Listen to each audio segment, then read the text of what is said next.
All right, good afternoon, everyone, and welcome to the May 28th, 2025 Ad Hoc Middle Mile Advisory Committee. At the April Middle Mile Advisory Committee, we heard from the advisory committee members the desire to hear directly from our partners and discuss their successes to date, since many of them have been with us several years, and opportunities that both the state and they share in meeting the December 2026 deadline. As a reminder, our goal is broadband for all. And when we talk about December 2026, it means that the network is completely operational and benefiting last mile communities and households.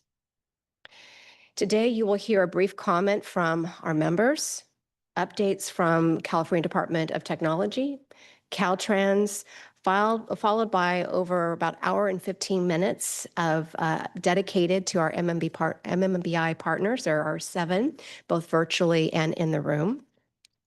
And then we'll have public comment. Due to the amount of interest in this particular Ad Hoc, we will probably go about 2.5 hours. So just letting you know, you might have some members trading out every once in a while because of other business that they're attending. The first order of business is roll call. So Ms. Alvarado, if you please would do roll call and discuss housekeeping items. Thank you.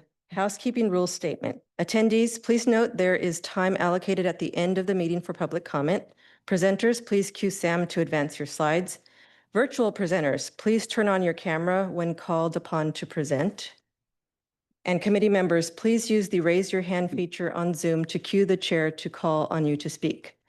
For our partners, there will be 7 minutes for presentation and 7 minutes for Q&A after each of your presentations. Now, committee members, roll call. Chair Bailey Crimmins. Here. Secretary Maduros. Luis Larios on behalf of Secretary Maduros. President Reynolds. Michael Mullaney on behalf of President Reynolds.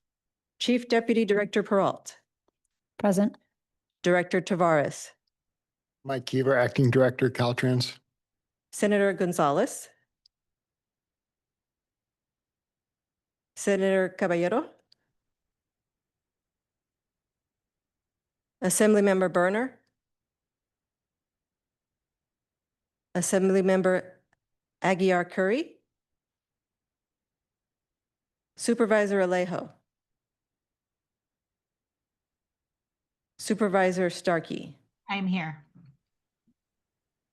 Madam Chair, we have a quorum. Thank you, Ms. Alvarado. Before we begin, I'd like to ask, are there any advisory members that would like to make a comment before we begin the first agenda item? I see none, so we will go ahead and turn it over to Mr. Mark Moreau, who will be the opening for agenda item number 1. All right, thank you. Good afternoon, Chair and members. Mark Monroe, Deputy Director for the Middle Mile Broadband Initiative at CDT. Normally, as has been noted, these MMBC meetings include a broader state or status update for each of the state business partners. However, the RFI Squared partners are a vital component of the state's success with the MMBI program, providing almost 7,900 miles of the network. And as has been noted, our last quarterly MMAC meeting in April, it's important to hear directly from the RFI Squared partners, particularly as it relates to permitting and construction. So today's MMAC will be focused on hearing directly from CDT, Caltrans, and the state's joint build partners regarding the permitting and construction efforts. We want to jump to the next slide. This slide provides a high-level timeline reflecting how the project has developed from primarily Caltrans construction in the second quarter of 2022 to now being about 96% RFI Squared construction. Both CDT and Caltrans have had to adapt our processes as part of the state's effort to help make the MMBI project successful, including CDT with its RFI Squared efforts and Caltrans with its permitting processes. Here we can see that due to the cost of standalone construction, CDT converted most of the miles to RFI Squared partnerships to benefit from shared construction costs. And it's also important to note that the RFI Squared partners are indicating they'll need all of their on right-of-way miles permitted on a rolling basis over this calendar year, but by the end of December of 2025, in order to meet the December 2026 completion deadline. Next slide. So this is just to serve as a helpful reminder that while we are currently focused on the permitting stage of the project, more broadly, there are a number of other steps and dependencies that will also be required before MMBI can provide broadband connections to communities. We can see here that when it comes to permitting, it's the two orange boxes that we're talking about. All of these other things, not only construction of fiber and huts, but installation and testing of electronics, construction of utility infrastructure, and connection of the MMBI network back to the data exchanges that connect the communities back to the web must all be completed to provide connectivity to communities by December of 2026. Can we jump to the next slide?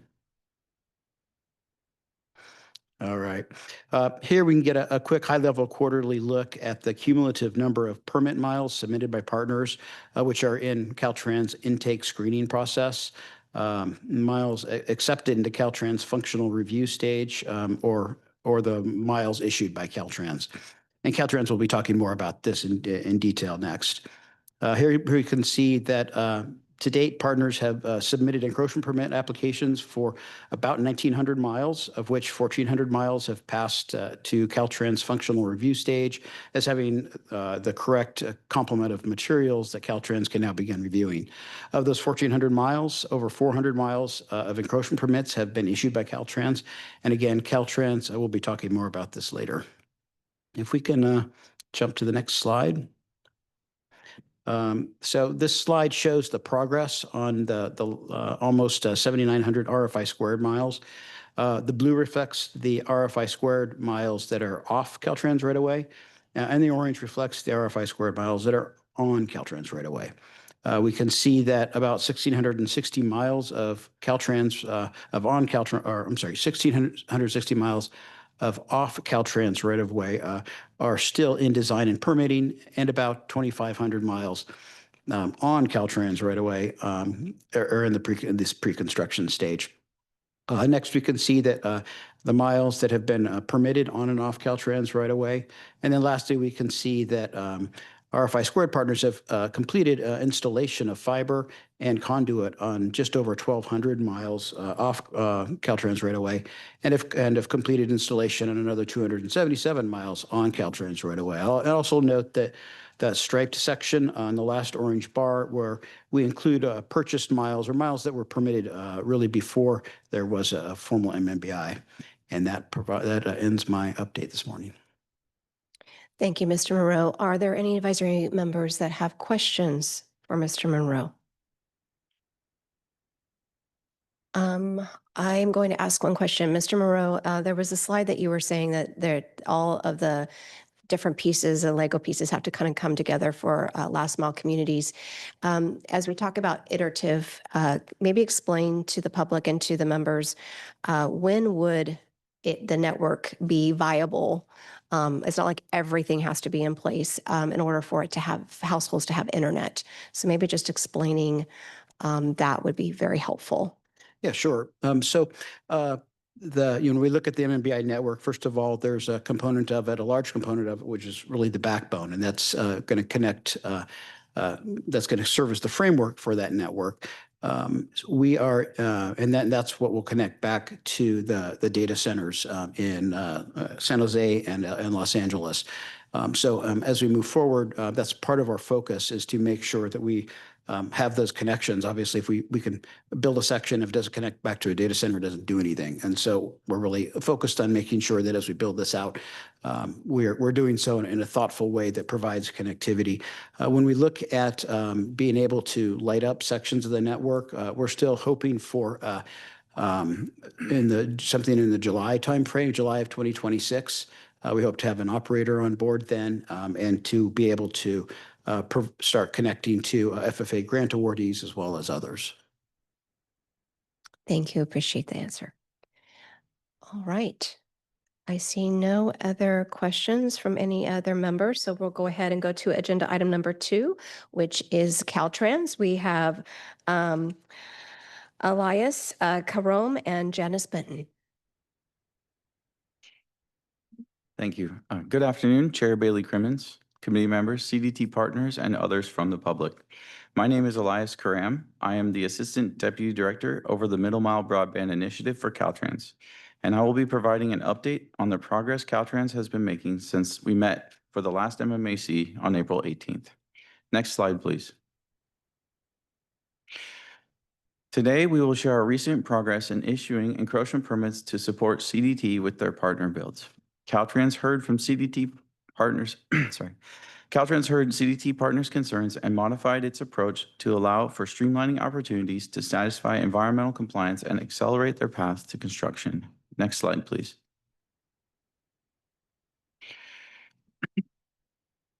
Based on the feedback from the CDT partner engagements, Caltrans began developing an alternate path for compliance with the National Environmental Policy Act, also known as NEPA. NEPA compliance is required before an encroachment permit can be issued. This means that federal approval is required for encroachment permits to allow CDT partners' utility installations and related activities performed within the state's right-of-way. CDT partners are benefiting from the Caltrans NEPA assignment through a Caltrans MOU with FHWA, along with the programmatic options available for MMBN partners. Through this delegated authority to make categorical exclusion determinations under NEPA, Caltrans has developed an alternate path for CDT partners to facilitate a timelier attainment for environmental compliance. During the development of the alternate path, Caltrans sought to differentiate the environmental requirements in which CDT partners can self-certify to demonstrate no unusual circumstances exist, and those in which Caltrans cannot delegate the responsibility to private entities.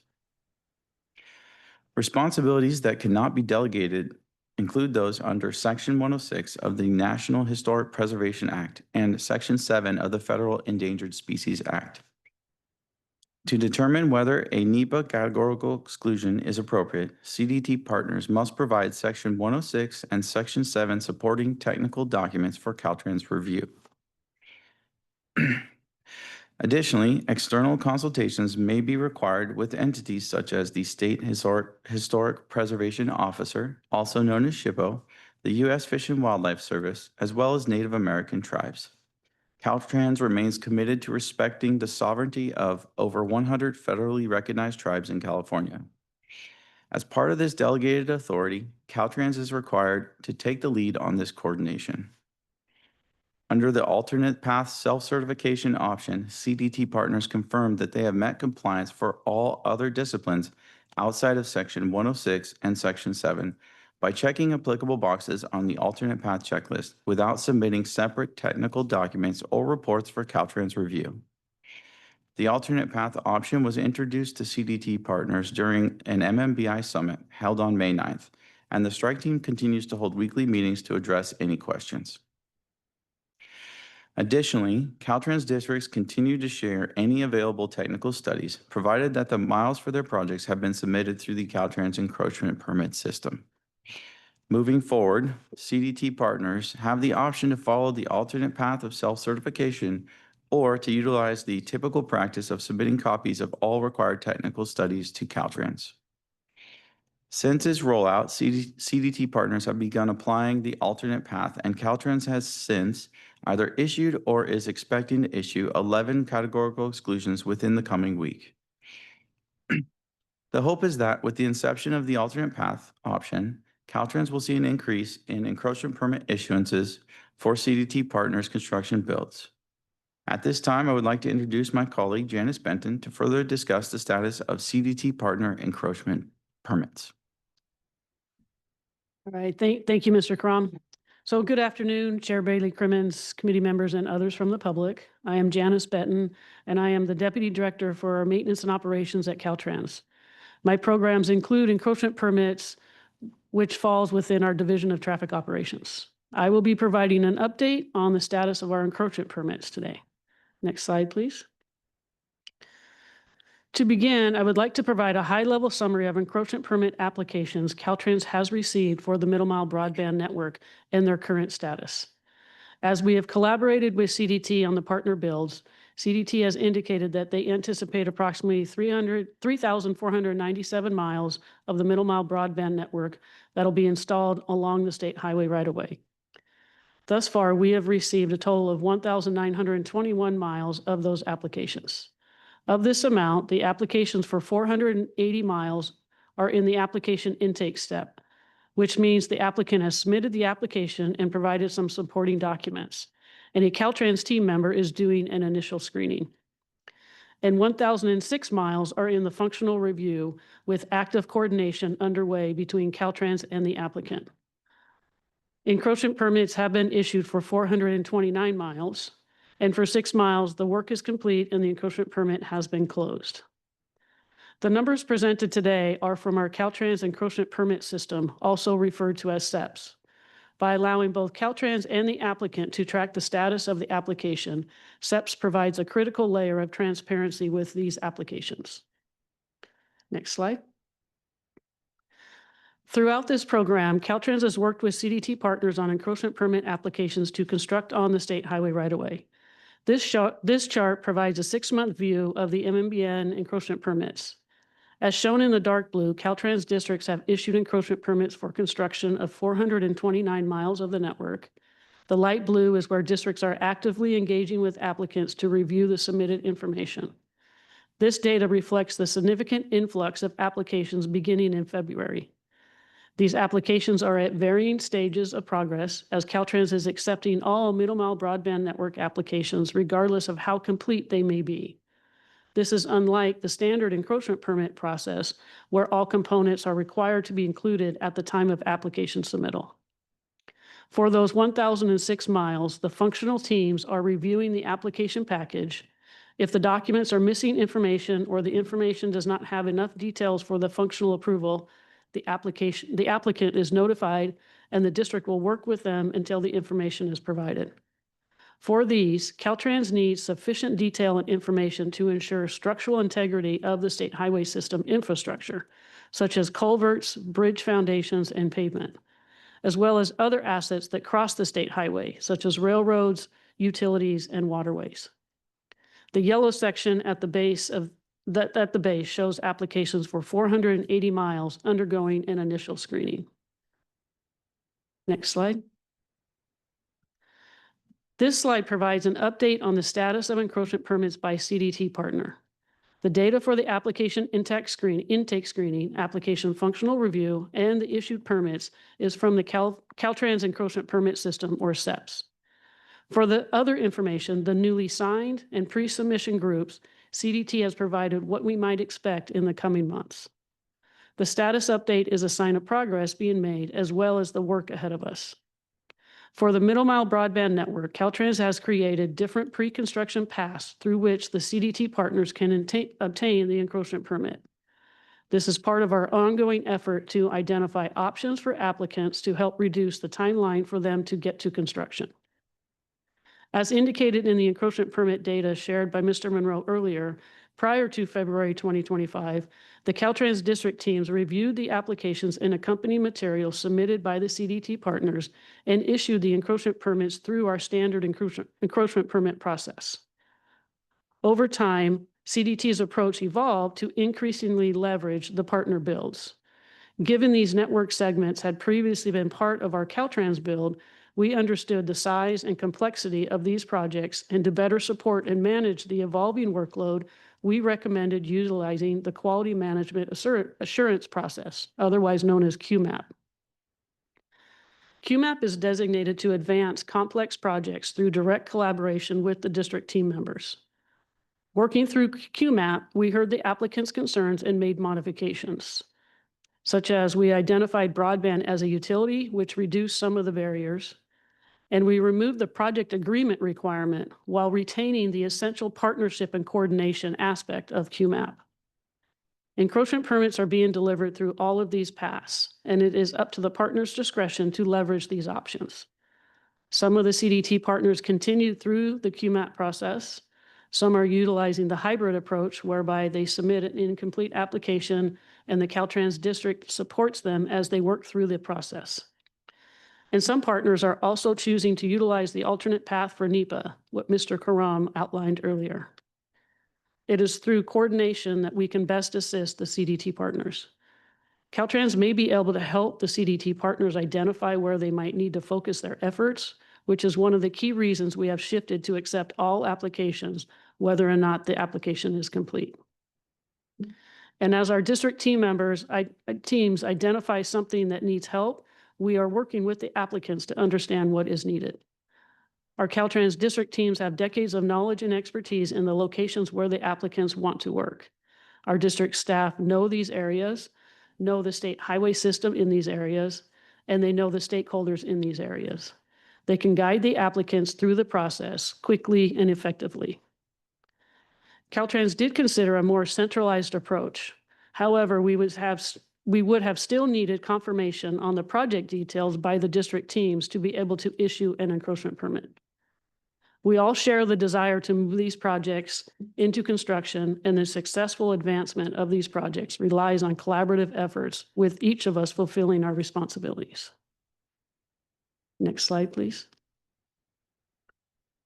For the miles outlined on the previous slide, these charts show the number of encroachment permit applications submitted by each partner and its corresponding status. The Caltrans teams are actively working with the applicants to help to get these encroachment permits issued. Next slide.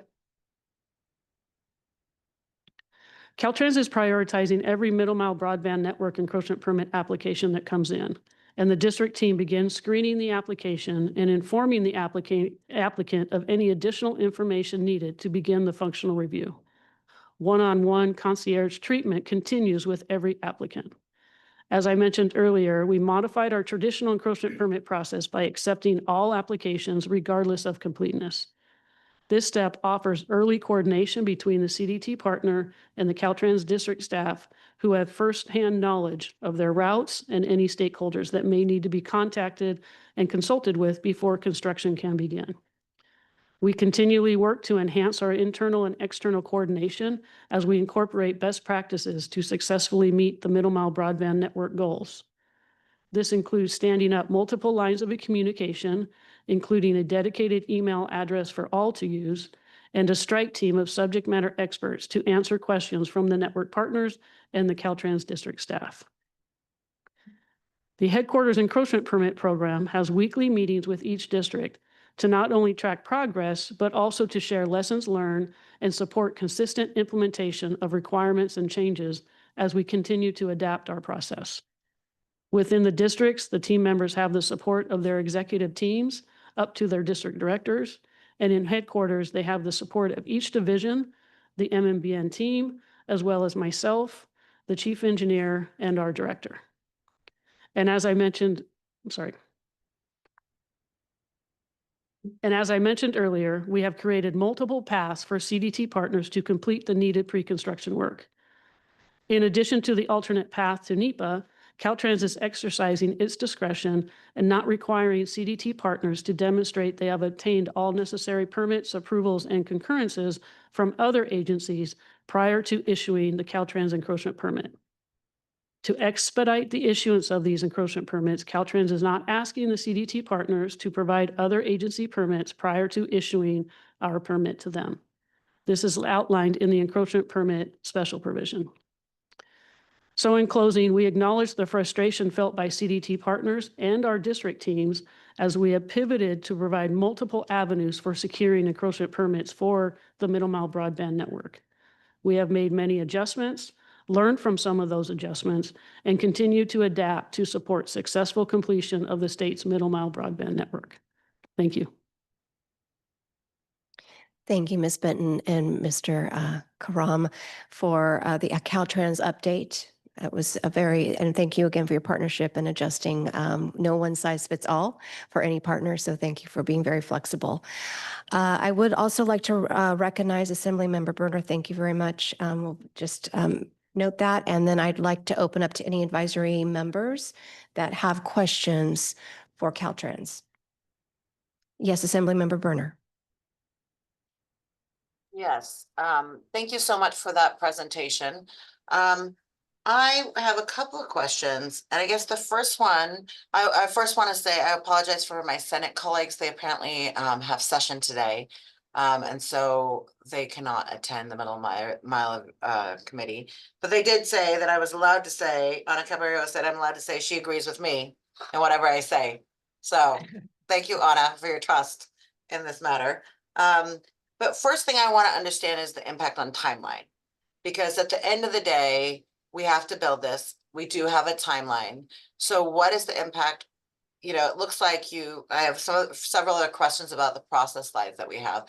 But if Caltrans or the Department of Finance can answer, what are the impacts, the timeline and budget for these delays? Because we're not even at the 3,900. And I think I saw somewhere like 3,400, 34 something instead of 3,900 miles to be built with, and the permitting process for that was supposed to be done in December. And so we're now almost in June. So what is the impact we think overall to the projects? And then I have like three other questions. I think the best person to answer your question is Mr. Mark Monroe. Yes, thank you. Yeah, that's something that we're really keeping an eye on. To clarify, there's of the roughly 4,000 miles that will be on Caltrans right away. We're really talking about a universe of about 3,500 miles of permits. So we're going to be hearing more from our partners about how that will work in terms of their schedules, what they've told us, and I think they'll be talking in more detail about this perhaps, but they need them on a rolling basis, and the kind of the drop dead that we have is that they need to have them by December of this year in order of 2025 in order to complete the work by December of 2026. And that's what the partners have said? That's what some of the partners have said. I think some of them, each of them has a different time frame for kind of what their drop dead is. But, overall, the December 2025 is the latest date by which, if all the permits are out, that the work can be done by December of 2026. But in the original timeline, it was supposed to be December 2024. So we're a year delayed, and they still think for the same price, they're going to be able to do something with a year less time. I mean, I want to know, I want to have that magic. Can we give it to all state agencies to have that magic? Mr. Monroe, could you explain the December 2024 date and the JOC contracts versus the encroachment permits and what we're going through with the delivery of the other miles, please? Sure. So, yes, that's correct. So kind of going back when all of this was put together, there was a December 2024 deadline for encumbrance of the funds. And that means when we talk about the JOCs, the job order contracts, we needed to have all of the funding encumbered by then, which means we had to have signed all the construction contracts. And that goes back to, I think, what you're talking about, Assemblymember, is that in order to do that, under the Caltrans normal process, we would need to have completed all of the pre-construction work, like design and engineering and like permitting, by December 2024. So it wasn't that the December 2024 deadline was needed to meet the December 2026 deadline. The December 2024 deadline was purely driven by the ARPA funding. Once the ARPA funding was removed, then that removed that hard December 2024 deadline that we had been working towards. But we only have the funds allocated in the state budget, even without the ARPA funding, till December 2026, and the legislature would have to act to extend that. Is that not correct? So the general fund that is now being used is actually available through December of 2028. So in terms of that expenditure period, it's available for encumbrance where it's supposed to be under contract by the end of 2024. Most of it was. It now has to be under contract by the end of 2026, and it's available for liquidation through 2028. So the 1 year delay in permitting could end up being a 2 year delay in implementation if it takes until 2028 to do the encumbrance. Is that, did I understand that correctly? No, I wouldn't say that because, first of all, I wouldn't say it's a 1 year delay in permitting. I wouldn't say it's a 1-year delay in permitting because we still are working towards being able to complete the project by December of 2026, as was intended, as was planned. And we're at this point not planning on moving completion beyond December of 2026, where we're still working towards completing it by then. Okay, so then second question for Caltrans, of the 305 miles that Caltrans is building, it appears all to be under construction, which suggests 100% final permitting. Can you compare and contrast the process Caltrans went through to permit your own projects with the process that the joint builders are going through? And what are any of the lessons learned from your own projects that we can apply to the joint builders? Yeah, I'll go ahead and take that. Appreciate the question. So of the Caltrans build miles, which is about 305 miles, we did get the full permits, environmental permits, and so forth. We finished the design work and then handed them over to CDT to move through the construction process. What we did learn from that process is we recognized that the timelines for obtaining environmental requirements and also obtaining permits from our other state agencies and federal partners was quite the timeline. It was going to take a while. And that's why at the beginning, early on, CDT and Caltrans partnered with all of these agencies to develop programmatic permits or programmatic approaches. Meaning if our project meets this minimum criteria, then by the time we get to them to issue a permit from that agency, it would be, hey, we met all the criteria we early agreed upon, and hit the button and we can move forward and get your permit. And so what we've learned from that process is, one, the timelines are very difficult to meet. But two, also, we learned a lot about what was out there on our roadways in terms of what we may not have known before. In terms of our projects, we're building something, we knew we needed to do some environmental studies, some biological studies, some cultural studies, and so forth, and moving for that process. The biggest advantage and the biggest benefit we got out of the early on processes is developing those programmatic agreements with our resource agencies. So by the time our project was done, designed, and we meet that criteria, the permitting process was very quick. And that's what we're trying to do as well. We're taking those lessons learned with the CDT partners. So we're offering and sharing what the programmatic agreements include. We're connecting them with those resource agencies, with the same folks that we were working with, so they can work with them as well to get any permits that they may need on their projects, and leveraging all of that work and so forth. Also, if we did studies and our project was not into the build bucket, then we're willing to share that with the CDT partners as well. So any work that we had done and was completed, we are sharing that with the partners. And when you say you're sharing that, you're sharing your studies, but they can't use those studies if they're doing similar or same segments? No, half of that, yes. We will share our studies with them, and they can use those studies as part of their project, meaning they don't have to go redo any of those studies. Great. That's great lessons learned.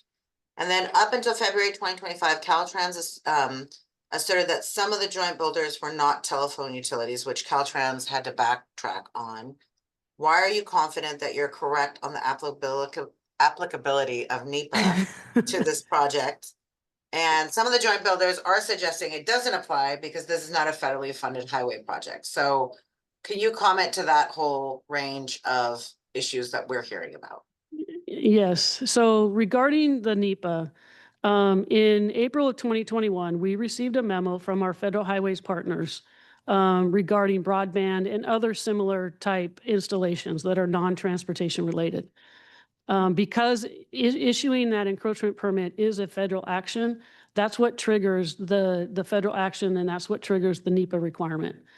Now, Caltrans has the delegated, as Mr. Karam mentioned earlier, we have the delegation for that NEPA CE sign off, but it doesn't mean that it's not a federal action. We're doing it on behalf of our federal highways partners.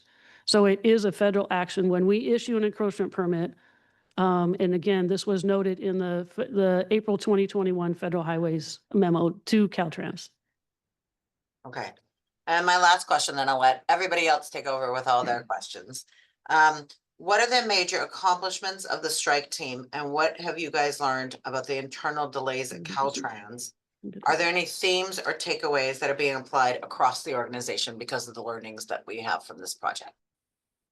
Yeah, I'm gonna hand this one over to Mr. Crum. He's really facilitating and managing the strike team for us. So for the past several months, we've been meeting weekly with each of the partners. They've raised several issues throughout the process. Early on, there was discussions about the MLA and SLA master license agreement and side license agreement requirements. We were able to listen to the partners, hear their feedback, and then work towards removing those requirements.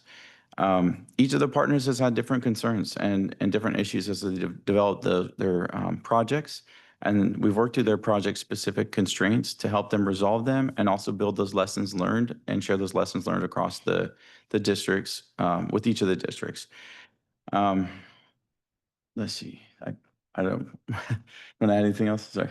Yeah, and I think the one thing that we did lesson learned also was the need for communication timely, often, and across the state. So that strike team was also part of our communications channels out to our district team members to make sure that information and the changes as we kept pivoting and adapting to meet the needs of the program, that strike team was helping us communicate to all the districts as well.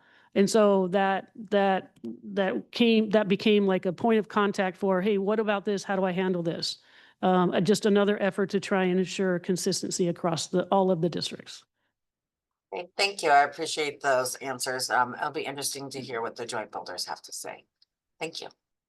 Thank you, Assemblymember Berner. I also want to recognize that we have Loyal Terry that has joined for Assemblymember Aguiar Curry. So thank you very much. I see Supervisor Starkey also has a question. Just a quick question. I do appreciate the thorough explanation. If I'm understanding this correctly, all of these recent strike teams and this communication, is that within the last just month since we've had these concerns, or was this something that was implemented prior to the committee having the concerns and asking for further explanations? Go ahead. So actually, the strike team was officially formed in February of 2024. When CDT started pivoting their bill to the partner builds, we formed a strike team. But as those miles continued to increase, we added more members to that strike team. So it's been about 1.5 years now that we've formed that team. Okay, because I Assemblymember Berner said, I'm excited to hear from the partners as well, because this sounds very good coming from Caltrans, but I want to make sure that the two are connected. So I do appreciate your time today. Thank you, Supervisor. Are there any other members? Yes, Ms. Peralt. Just to build off Supervisor kind of Starkey's questions. I mean, I think probably what you're like. Well, let me start by saying this. This is an undertaking across a very large state. It's something we've never done before, and so I recognize that with that comes a need to continually analyze and pivot the way that we roll something out, the way we work through that. I think that it's been evident across several years where we have seen some of the shifts of miles from Caltrans to partners and really thinking about how is it best that we implement this in an efficient way, both maybe from not just a fiscal space, but also just utilizing resources across the board. So I want to recognize that, but I do think I echo a little bit of concern that I appreciate that we are now hearing that there are some kind of alternative processes for reviews and trying to, we're bringing in applications when they're not complete. I know prior to they weren't coming in, or you weren't accepting them unless they were incomplete, or then unless they were complete.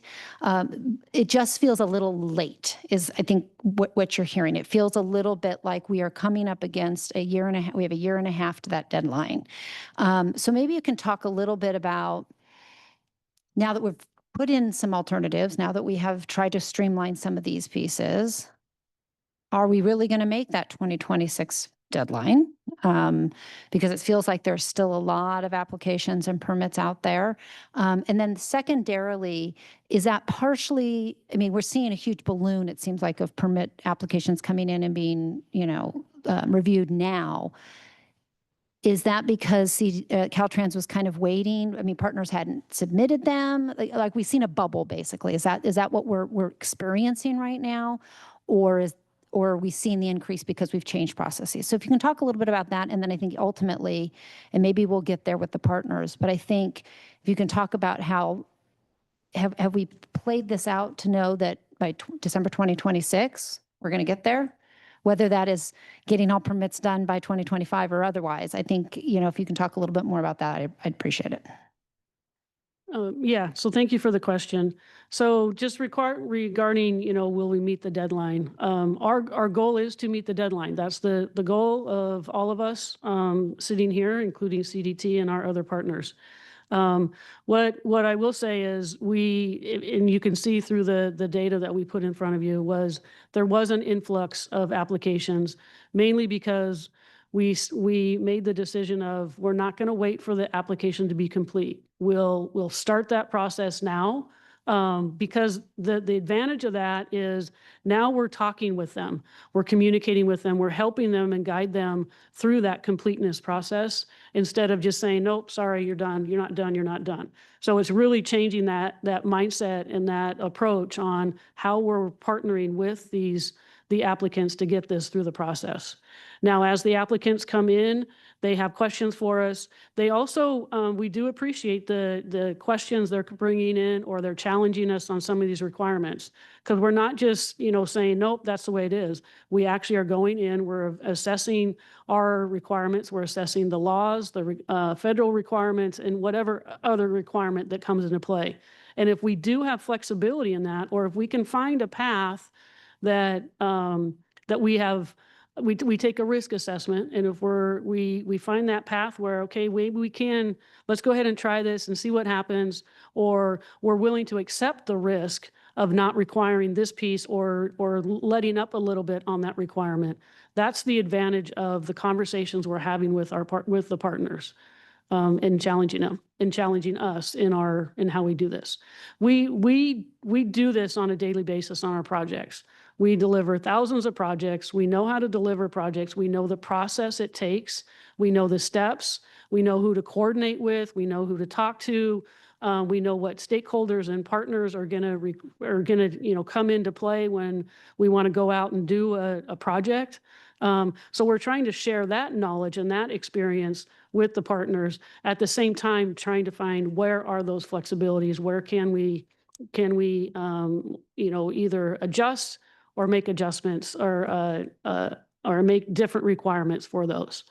And the other piece of that is, just to kind of just reiterate this, is our district teams, they're very knowledgeable, they're very skilled, they know exactly what to do and how to do it. When we pivot in the middle of their process, we really need to communicate to them and get that message to them. So sometimes it may take a little while for them to hear it or understand why we're making that change.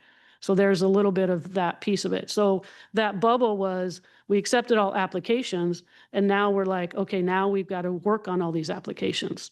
And we've received about 1,900 miles. We expect another 1,900, 2,000 miles to come in. Thank you, Ms. Benton. I also want to recognize Kyle Kruger that has joined for Senator Caballero. I have two questions on the dais, and first is for Mr. Secretary Nick Maduris.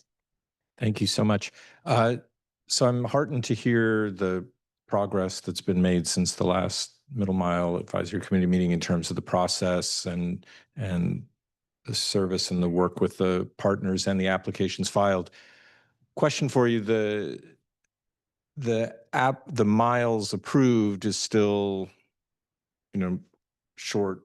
I think it's fair to say pretty far short of where we need to get if we're going to complete the project on the time frame that we're aiming for. Can you talk a little bit about how you foresee that playing out? I mean, is this like a freight train that's very slow to start, but once it gets moving, will chug along, or is this the pace at which we can expect to see permits approved? I mean, it's certainly better than it was, but it's still far short of where we need to be. Can you talk a little bit about that? Yep. Thank you. So yeah, it's definitely not the latter. We're not at the pace that we want to be or we anticipate to be.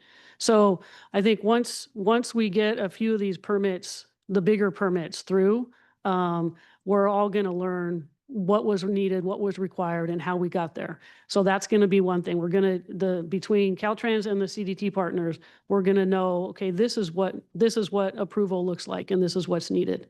The other piece, for example, what Mr. Karam mentioned earlier with the alternate pathway for NEPA, the outcome of that is really a streamlined process. The typical process would be the applicant does their studies, they do it, they hand it to us, and then we review them and confirm and validate and so forth, and then do that. Well, that step right there, we just eliminated that step. We're saying if you did them, you did the studies, you certify you've done the studies, then we're going to accept them and move on. And we're not going to look at them. We don't even need the information for them to move forward through that process, with the exception of the cultural studies and the Federal Endangered Species Act. But all those other requirements are that. So we're identifying those streamlined steps that's going to reduce the timeline. Now just going back to the question earlier, we've put these in place in just the last few months. So it's going to take a little while for everybody to get on board, meaning the CDT partners are still doing the studies. We just don't need to see them. They're still going to certify the information. We just don't need to see the details behind it. So they're still working on some of these studies and moving them through the process. So as soon as we see some breakthrough, I think it's going to go much faster. We are getting weekly updates from our districts, and they anticipate that as well. They anticipate submitting encroachment permits within the next month. So we really do see an opportunity or an influx of permits being issued.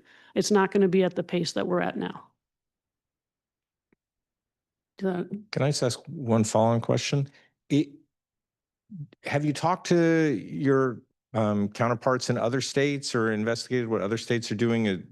I would assume that there are some other states that are having broadband put down along rights of way. Is it a similar process? Is it different? Do you know? You know what? I would have to check in with our subject matter experts on that question. Thank you, Secretary. Acting Director Kiefer. Thank you. Is it possible to bring the slide up? I think it was slide 3 that showed the schedule, the timeline. Sorry. Because I want to make sure we're answering the question that keeps coming up from Assemblymember Borner and others. And I wanted to see if Caltrans could explain. So the question has been, why are the Caltrans projects, why are the permits completed, and why the influx of permits from the partners now? And perhaps you could explain, and even to Secretary Maduro's question, the completion of the process and when to expect it. If I look at this, it almost looks like there was a marathon that was started, but Caltrans got a 10-mile head start. So perhaps you could explain within the context of the schedule and the pivot from the Caltrans build to the partner build, how that affects these questions that are all being brought up. Yeah, so the pivot is really like everybody's kind of mentioned. We got a 2-year plus head start on the race. Caltrans began it, but at that time we did realize that there were going to be some challenges with meeting that deadline, even our own deadline, with a lot of the activities that need to be places. So that was one of the things, by putting those programmatics in place, that really helped that timeline. And then as CDT, they're managing this program, and they're trying to leverage, every penny and every dollar that comes in the program, and understanding and realizing that bringing in some of the partner builds and having it be a partnership, you're saving cost. And so bringing those partners into the process, but that started later. So they're at a disadvantage, I'll say, because they're coming in much later than when we started our process. So that's kind of that big piece, and that timeline is so critical. And so now what we've learned over the last 2+ years is what we're trying to bring to the table with the current partners and the applications coming in. So bringing that piece of it in, bringing in what we've learned, what we're working with. For example, railroads. If you want to go under and over a railroad, it's going to take some time. We don't control railroads timelines. Railroad controls railroad timelines. And I'm not trying to say railroads is the problem, but I'm just saying Caltrans had to do the same thing. We had to work with railroads to make sure that we could do the work over under their facility and work around them. And so we're sharing that knowledge and that awareness that, you know, there's going to be some coordination, so you may want to reach out to them early, and we're helping them make those connections. If I could just one follow-up. So on permits, you talked about NEPA and SHPO and CDFW and Section 7 and Section 106. Those are permits required by others. Yeah. What does Caltrans require for the permits? Not forget others. What is Caltrans requirements to get the encroachment permit? So what we're doing is we're saying, CD partners, you guys go get all those. What we require is, one, you've got to show us where you're going to build and how you're going to build. Because we need to know what asset it may be impacting, and then try to work through what's the best path forward for that. So we need to know where you're going to place the conduits. We need to know where you're going to place the vaults. And then what does that mean to the impacts of our assets? For example, if you're going to go near a bridge, we need to know, are you going to hit the bridge foundation? The foundation is underground, and nobody knows where it is except, you know, having that information available. So when the information comes in, it says we're going to go from point A to point B, we need to know how you're going to get a work around those assets, the culverts. And in some cases, some of the partners want to trench in our pavement. And we're being flexible on that. We're having those conversations with the partners. The one ask is we make sure that you go below our base, because the next time we go out and do a rehab project, we don't want to run into that conduit, cause a disruption or a stoppage of service. So we're asking, you know, go below the base. It's those kind of questions that we need to know while this process is, or before we can issue an encroachment permit. And the other piece is the NEPA. Because Caltrans has the delegation of NEPA from Federal Highways, we can't ignore that. We have to go through that process. So that's another piece of it. The other main piece of this is how you're going to manage your construction site, meaning manage the traffic, keep the workers safe that are on the side of the highway or in the lane doing the construction. So it's you know, making sure that the the travelers are safe, the workers are safe. That's part of that traffic requirements or the traffic plans that we require. Thank you, Caltrans. Are there any other members that have any questions before we go to the partners? All right, I see none at this time. I'm sure after the partners, there might be some more questions. We are doing this in alphabetical order. So first up is American Dark Fiber. We have Dave Daigle and Zach Bayan that will be presenting for them. Thank you very much, Chair, and the entire committee. We're very happy to be here today. And as Californians, we are completely committed to this project.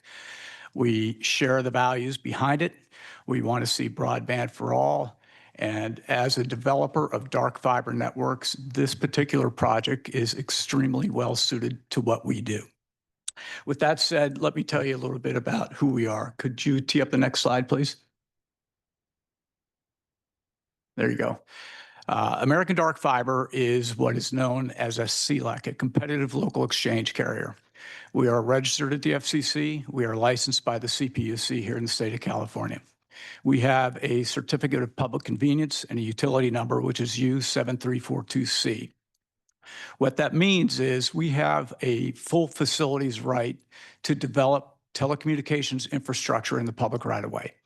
And in this particular case, as it relates to Caltrans and others. So we have been building as individuals for over 30 years here in the state. I've been in the telecommunications industry since 1987. I formed American Dark Fiber in 2017, excuse me, after a previous company was acquired by Crown Castle.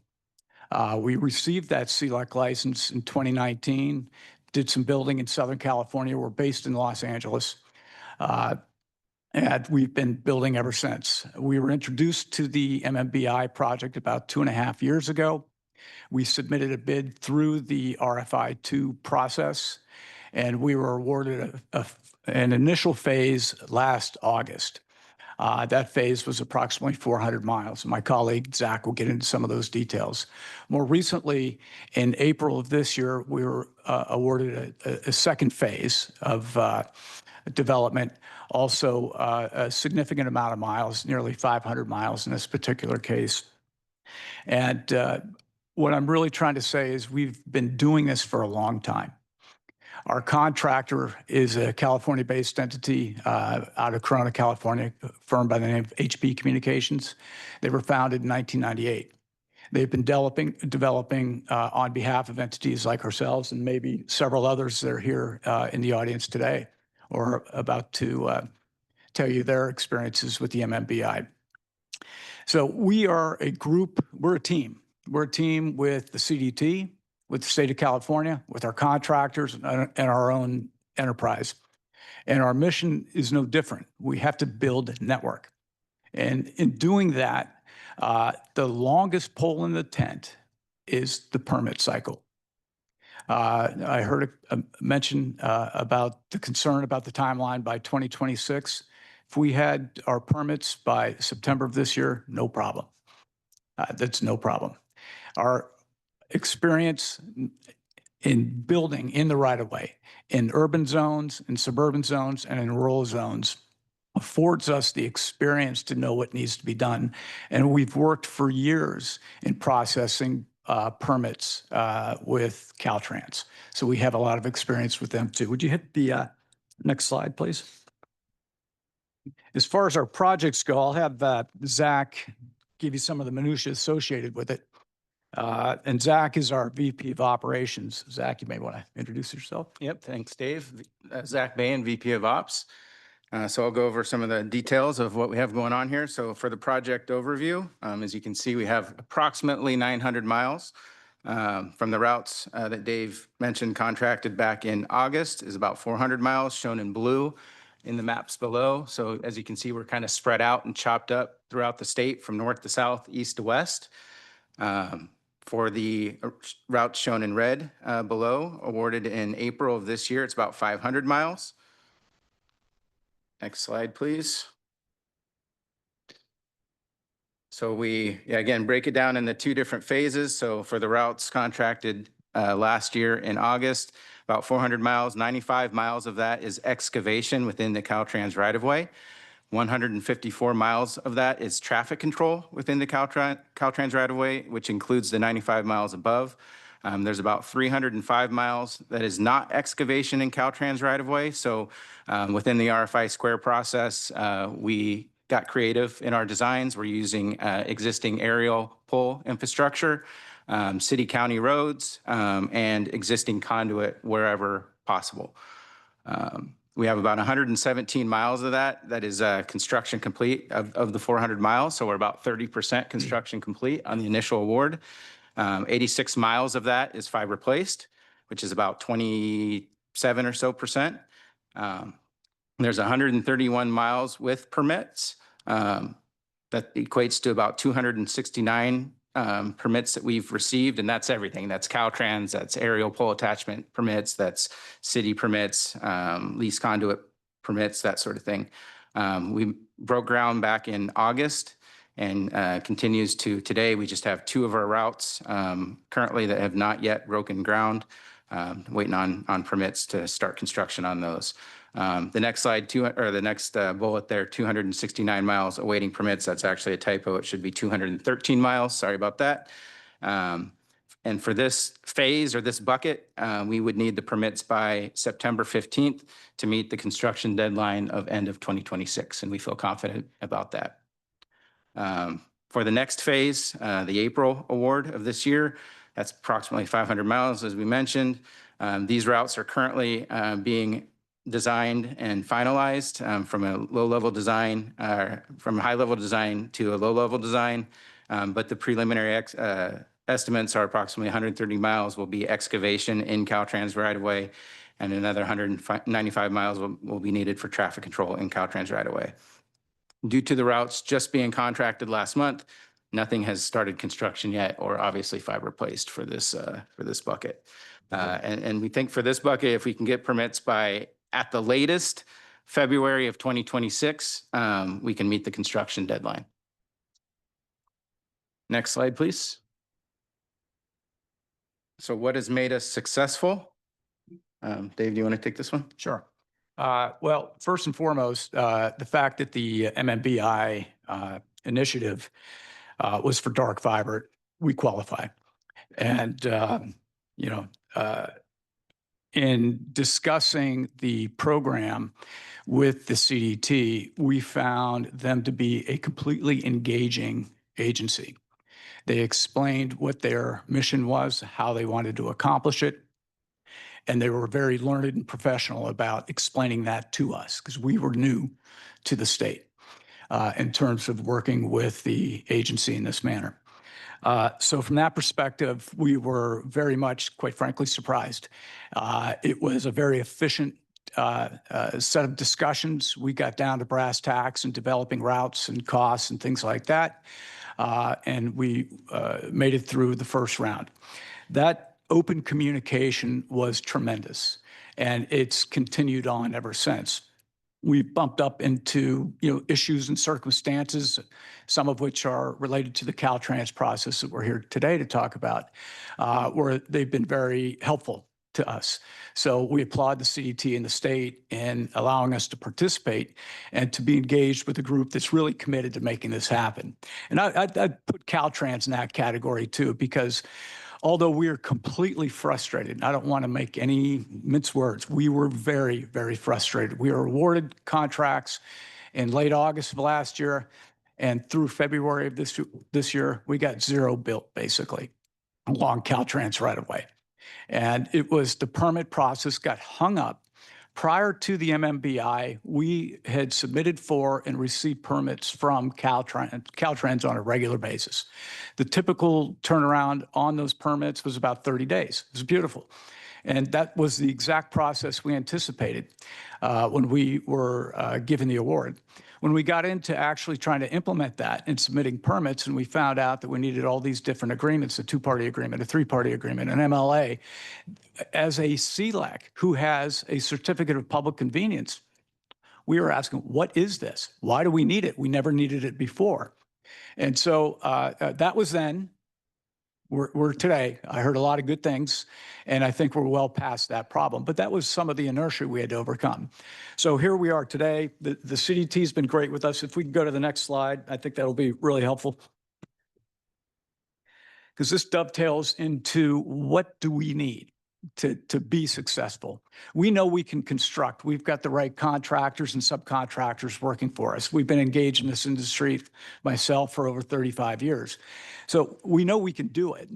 What we'd like Caltrans to consider, and I don't know how they can do it based on what they've already described, but if they could revert for at least the CLEC class of joint builder, a reversion back to the pre-MMBI process. I mean, we had permits submitted to Caltrans May, June, and July of last year that flew through.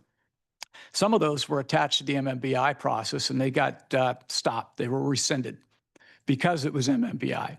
So the efficient process that was created didn't work for us. We were stopped cold. And so for 7-8 months, that's where we stood. Now, again, I'm going to give Caltrans a lot of credit because they have changed their whole posture with the joint builder community, and we appreciate that very much. And we hope some of the things we've heard today do become reality. But the if they could consider going back to that, because we never had to deal with NEPA on certain elements, particularly in urban or suburban zones, even in some of the rural places where we built. These are small elements. We have poles we're attaching a cable. These are existing poles in the right of way that we can't get through the process. And we were told that we needed biological, cultural, and endangered species studies. And we're thinking, for a pole attachment? Why? We couldn't understand it. So we'd really like to see Caltrans become an advocate for the joint builders as the lead agency towards NEPA. We fully recognize the need for compliance to the environment for new builds that fall either adjacent to or outside of the Caltrans right away, or in areas where Caltrans has sensitive ground. We appreciate that very much, and we intend to abide by it. But where areas like that don't apply, where we're looking for a highway crossing, that is Caltrans, we would love to see that 30-day interval. We get that. Our piece of this puzzle, in terms of the timelines, are not in jeopardy. If, however, we do have to come up with the studies and pay for them. These studies, by the way, cost tens of thousands of dollars. We love the idea of utilizing Caltrans studies if they exist.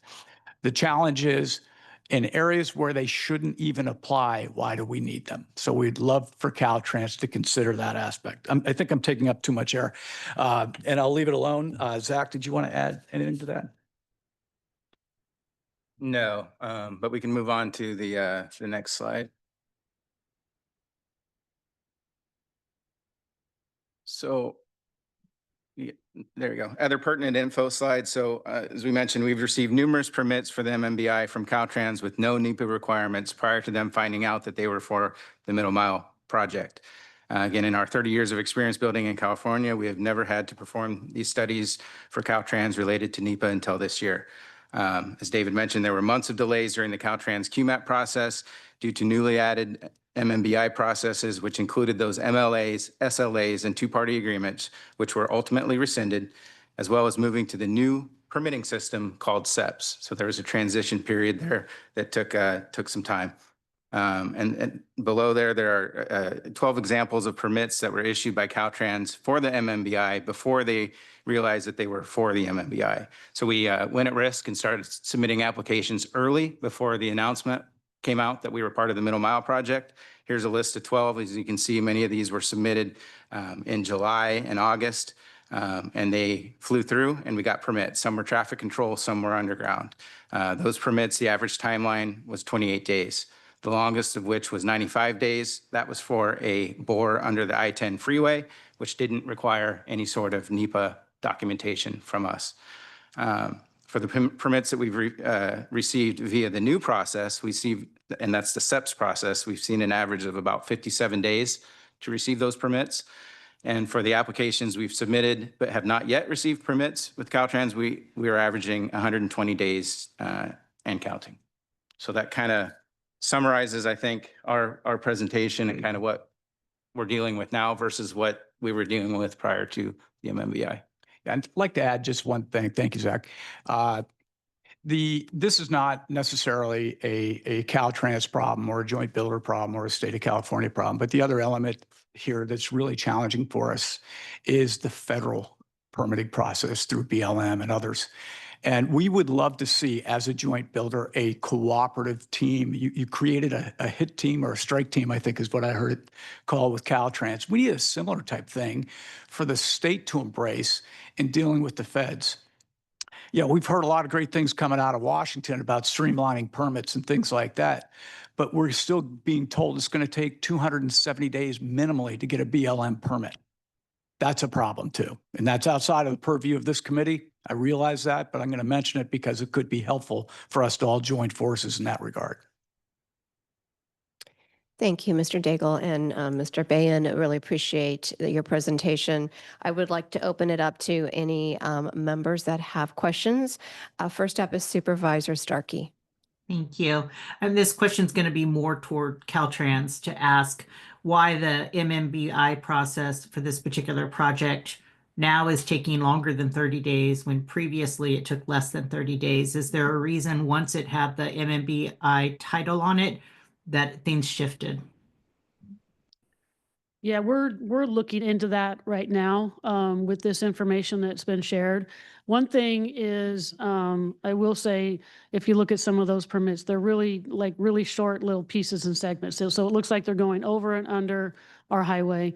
Some may be, and again, I'm going to confirm this with our district folks, in metropolitan areas. In some cases, our districts are confirming the NEPA steps are themselves. The applicant may not even realize that we did that, whether we had studies or our information on a recent project, or they know in metropolitan areas where it's, very constrained on where you can go and what you can do, and other resources they may be impacting. The district may have completed some of that. But again, we're following up with our districts, our 2 districts on those locations. And so my follow-up on that is that why wasn't that communicated with the partner? If they did that and that was the reason for it, why was that not communicated with American Dark Fiber? Right. That's what we're trying to figure out. Is that the case? Did somebody else do NEPA for that particular project? Okay. And I just want to say to American Dark Fiber, this is exactly what I wanted to hear today. So I appreciate you taking the time to be here. Thank you, Supervisor. Assemblymember Berner. Thank you. And building on Supervisor Starkey's question, the last slide, I think American Dark Fiber presented, and I want to thank you because I don't think it's easy to come and testify in front of this and share all these things. I think a lot of people were nervous about doing it, so I really appreciate you being so straightforward. The last slide you brought up, my understanding is these are all things that were part of MMBI, but they didn't know they were part of MMBI, and they got permitted quite quickly. But once they found out they were part of MMBI, then they got slowed down, and then they had to go into NEPA. So the question for Caltrans is, why did these things have no NEPA requirement beforehand?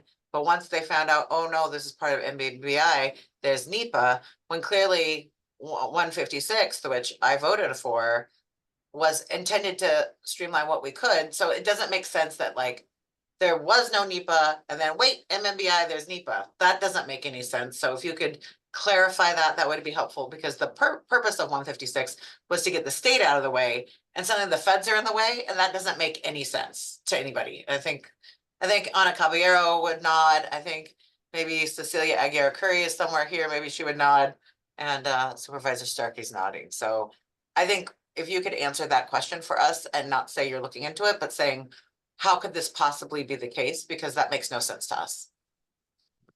Right. So NEPA is not necessarily specific to MMBI, and we recognize that, and that's what we're trying to follow up with, is why that shift, why that change in that decision. Part of it is, like I said, the information may have been already completed, and we took it upon ourselves to finish that NEPA step for that particular permit. That was a lot of permits. That wasn't one. That was several permits. And so it does look like there was a systemic shift, because all those other permits were part of a MMBI project. But then seems to be this shift once they found out it was MMBI, that there was then different requirements placed on it. And what we don't want is different requirements just because it's something, there should be no different requirements for this permitting process. In fact, there should be easier requirements. Yep. I mean, we still want to protect the environment. I love protecting the environment, protect the kangaroo rat at all costs. That's fine. But we need to get this. Yep, we agree. And just one more, SB 156 covered the CEQA statutory exemption, but unfortunately it doesn't cover the NEPA part, the federal piece. Yes, because we can't make federal policy. Right. We can only do state policy. So we wanted to get the state out of the way. That was the point of 156. So it seems like the feds weren't in the way. We took the state out of the way. And suddenly when they realized that these permits were part of MMBI, the feds got in the way when they weren't in the way beforehand. And there's something else going on there. So it'd be great in the next MMBI meeting to our, the next convening of the Middle Mile Advisory Committee, MMAC. There are too many acronyms today. get an update on why that was there. Because I would, or I mean, you can follow up with all the members and our offices. That would be also helpful. Thank you, Assemblymember. I did. Thank you very much for acknowledging Assemblymember Aguiar Curry has joined us as well. Thank you. Any other questions from any advisory members for American Dark Fiber? Yes, Secretary Maduros. Thank you, and thank you for being here this afternoon. Question for you, do you do work in other states? I mean, can you, to my earlier question to Caltrans, I mean, can you give us, if you do similar work in other states along highways, can you provide any perspective on how the process may differ or be the same? Sure, I'd be happy to. We do have CLEC status in 10 other states outside of California. We are active in the state of Florida as we speak. Most of that is urban zone, a lot of metro type build. So it's a little bit different in scope than here. But my previous life, the process was the same in terms of going through various either county, state, local transportation departments to get your permits, get your encroachment permits. The thing that is really different in this case, we were amazed that SB 156 got passed. We thought that was a Herculean effort, and we were very excited about that prospect of utilizing SB 156 as a tool to get things done. Those do not exist in other states to the best of my knowledge. There could be a state here or there that does have something equivalent to SB 156. But here in California, we did think that was going to be a really worthwhile tool. And up until today, it's been okay, but it hasn't been the catch-all to really accelerate permitting. And can you also just expand a little bit on the sort of overhead lines that you discussed and because it does seem if the pole is there and there's already a line and you're just adding another line, Yes, I think the impact would be minimal. We share your opinion. From ADF's perspective, we have to follow rules all the time. We're in a mission critical space, but there's also safety and environmental implications related to what we do. In the case of aerial deployments, we have existing structure access, pole attachment, and conduit use agreements with all the major utilities here in the state of California, PG&E, Southern Cal Edison, LIDWP, SDG&E, and so forth. So the pole attachments, generally what we have to do is get engineering and wind and weight loading studies done for the utilities who look at our submissions based on those studies. And once they approve them, we are free to attach. We then need to go get a traffic control permit to do that. But these are existing poles in existing right-of-way. So when we have those approvals in hand from those utilities and we need to go get a traffic control permit, we generally do that in parallel. And if a traffic control permit, though, is hung up because it's in Caltrans right-of-way and it was designated to need studies of some sort, that confuses us. And so we've had instances like that. But yeah, our opinion is that's a utility piece of equipment that was pre-approved in the Caltrans right-of-way. Yes, we need to have the traffic control permits in place and do all the safety things that we do on a daily basis anyway, but we should be able to attach in a time-efficient manner. Thank you. Any other committee members that have questions? All right. I want to thank American Dark Fiber. I know it's always hard to go up first, but thank you on behalf of the administration, your partnership, Broadband for All, on all the partners that are here. As a reminder, we do have 7 partners. I know always going first means there's a lot of questions and presentation, but if at least the presenters could try to stay within the 7 minutes, just to make sure we're all getting through all of the information, allowing the members to have enough time. But thank you very much. And we'll go ahead and shift to Arcadian and the CEO, Mr. Davis. Well, good afternoon. I will try to stay within the time frame. We'll see how we do here. I am a recovering lawyer, which we tend to get paid by the word, so I'm going to struggle with that. Dan Davis, CEO and co-founder of Arcadian Infracom. This is what we do. We were founded in 2018 to build long haul or middle mile networks. Some people ask, what's the difference between long haul and middle mile? It's kind of a joke. 2.5 middle mile make a long haul. It really is a joke. There's no difference. We connect billion-dollar data centers in LA to billion-dollar data centers in Phoenix for the hyperscalers, Microsoft, Facebook, Amazon, Apple, Google. So we're one of those companies that operate at scale. This 1,000 miles in California is significant. It's part of a plan to build 3,500 miles from Colorado through the up to the Pacific. And so take it in the context of this is not all we do. This is an important puzzle piece of what we do. We do this at scale. I've been at this. There's something about 30 years. Most of us don't know when to retire or stay retired. So I've been at this roughly 30 years as well. This is the second company I've built like this. But I've been very excited about this company and this partnership with California.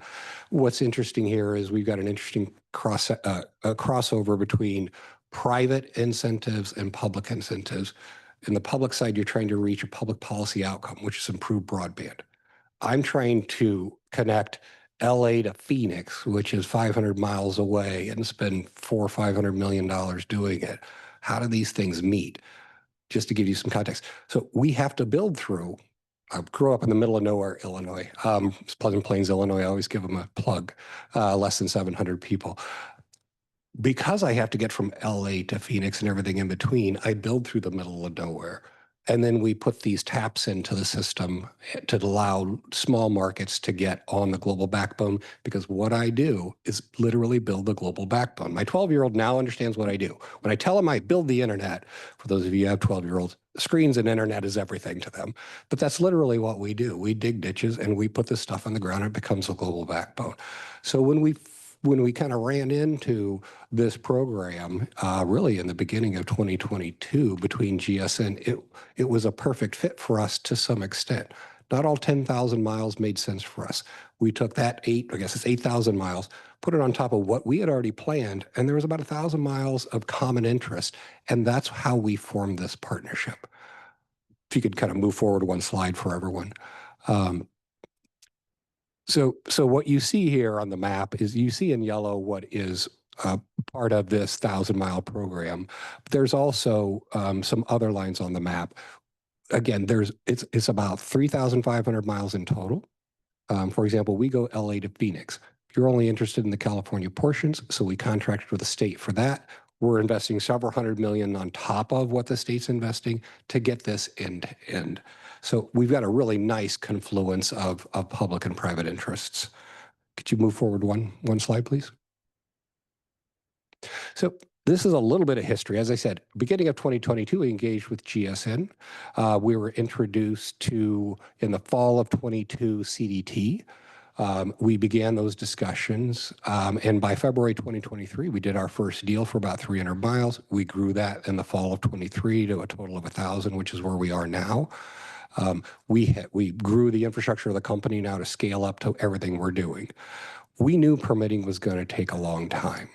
I didn't imagine it would take this long, but here we are. These are marathons, not sprints. What we tried to do is create some momentum for the program. As we engaged, we realized this was going to be a very long haul, no pun intended, a very long slog for all of us. And so through 2024, we did 4 separate groundbreakings on the 4 separate routes that we have to create some positive momentum, because we knew we all had to hang in here together while the permitting got done.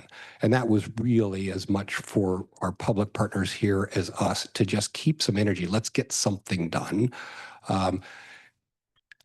As of today, as we sit here in May, actually we got another permit Tuesday, from what I understand. So we had 2 Caltrans permits prior to Tuesday for about 3 miles. We're up to 3 permits for 4 miles.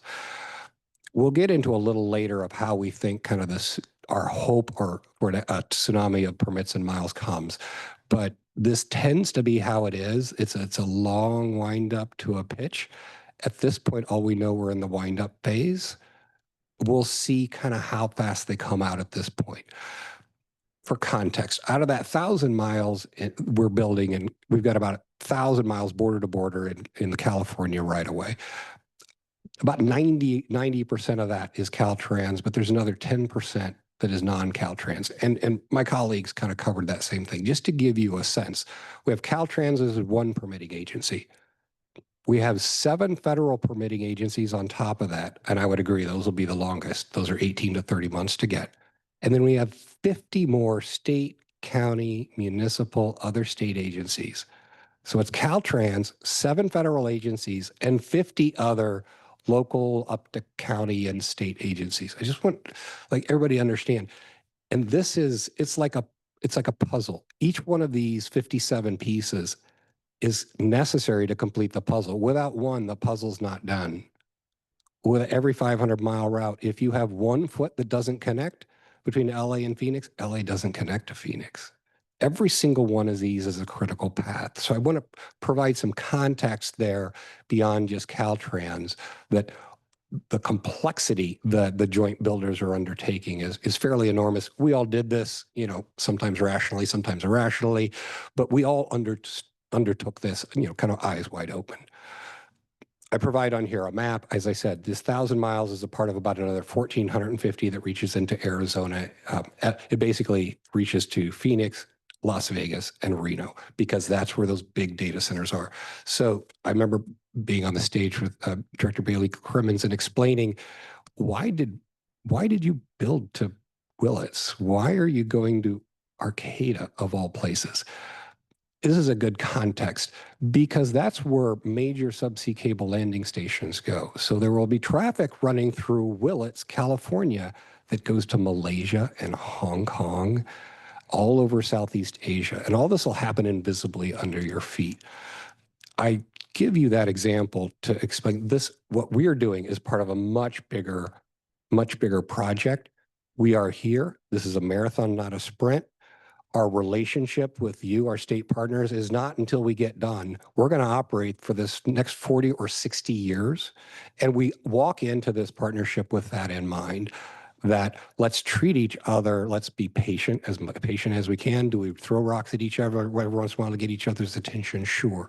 But do keep in mind, this is not just to get it built. We have to operate this for decades to provide services to all these communities. You move forward one slide, please.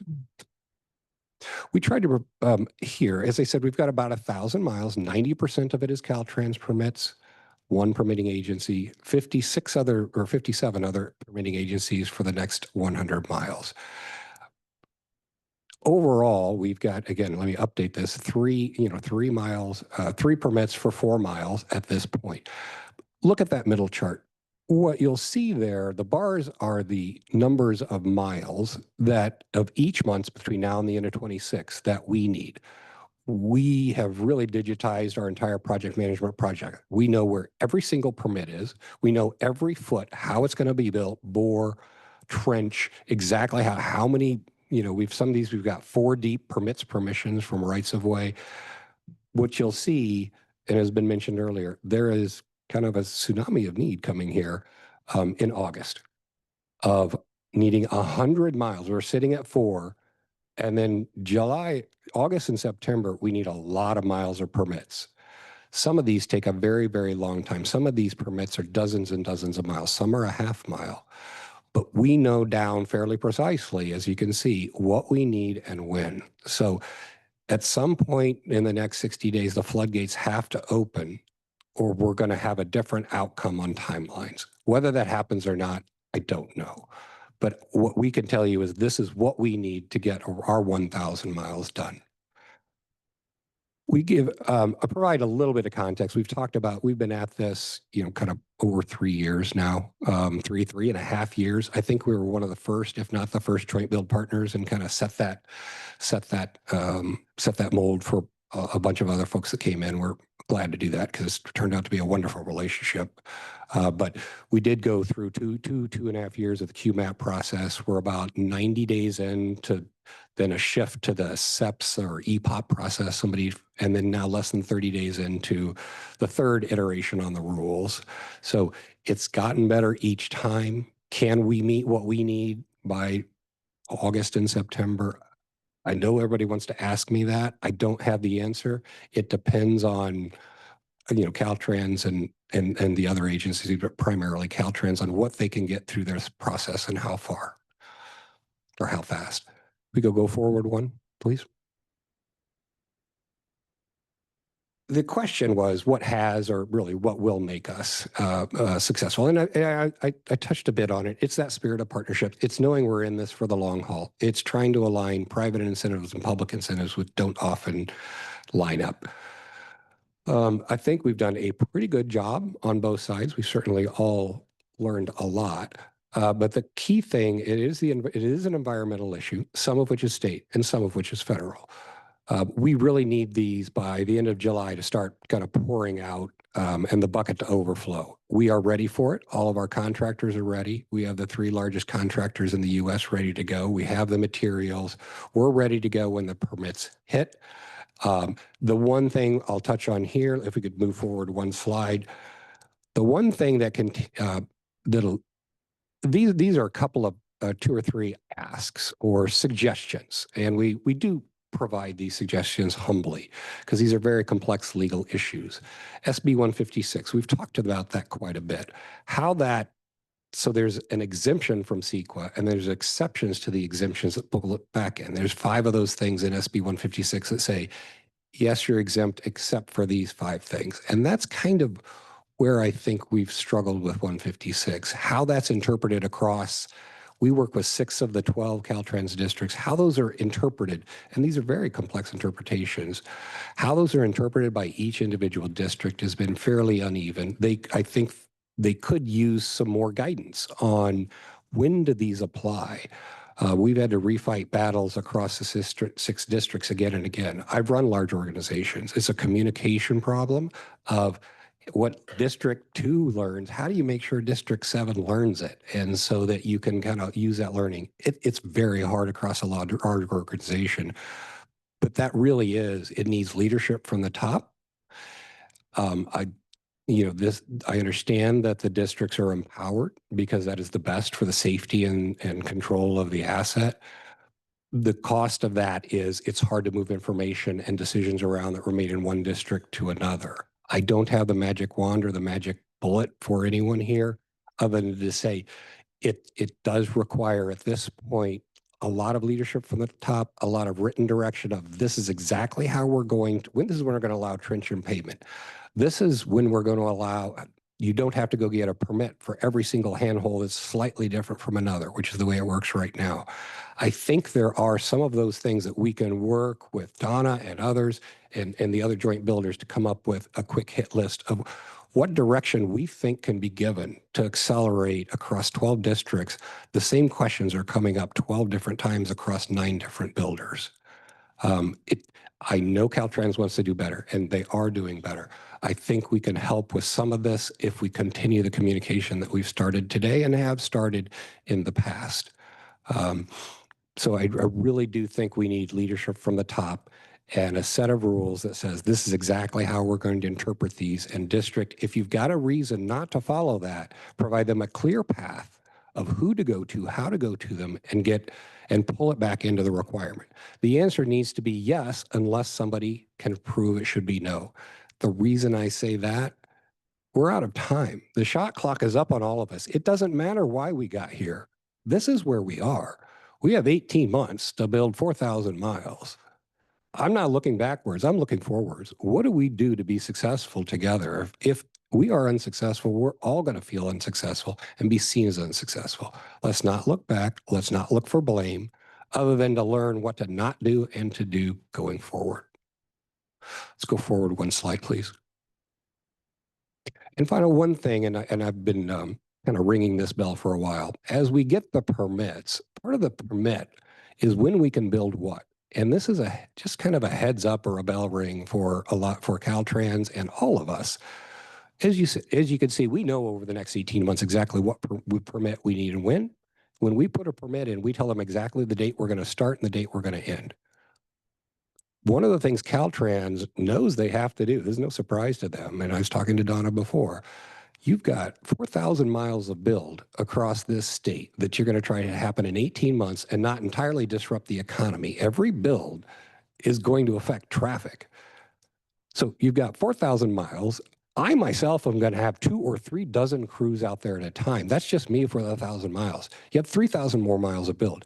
How are we going to manage this without bringing the economy to a halt?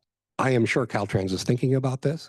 I don't know if they have the data yet to make that choice. They have the data from us. We have 96% of our permits into Caltrans. But I just point that out for the committee to pay attention to that. That scheduling of what work can happen. Can we work only at night in the Bay Area so we don't disrupt traffic? We know across the Sierra Nevadas, there's a very short number of weeks every year we can build, and if it starts snowing and we stop until it stops snowing and melts. So there are a lot of factors here that Caltrans has to manage and the joint builders have to manage on. Even after we get the permits, can we possibly get this done in the time we have? And if not, how do we optimize to really get as close as we can? You could move one more slide and I promise I'm done. If there is one more slide.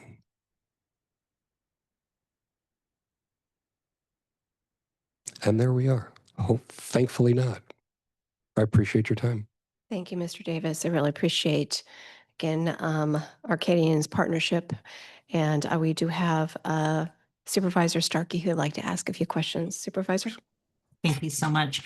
For Arcadian, what specific roadblocks have been for the majority of your permits? Has it been for the Caltrans ones? Because I find it interesting that your Caltrans ones, you have 0 miles permitted or 3 permits for 4 miles, but your non-Caltrans one, your 10% of your project has, double that.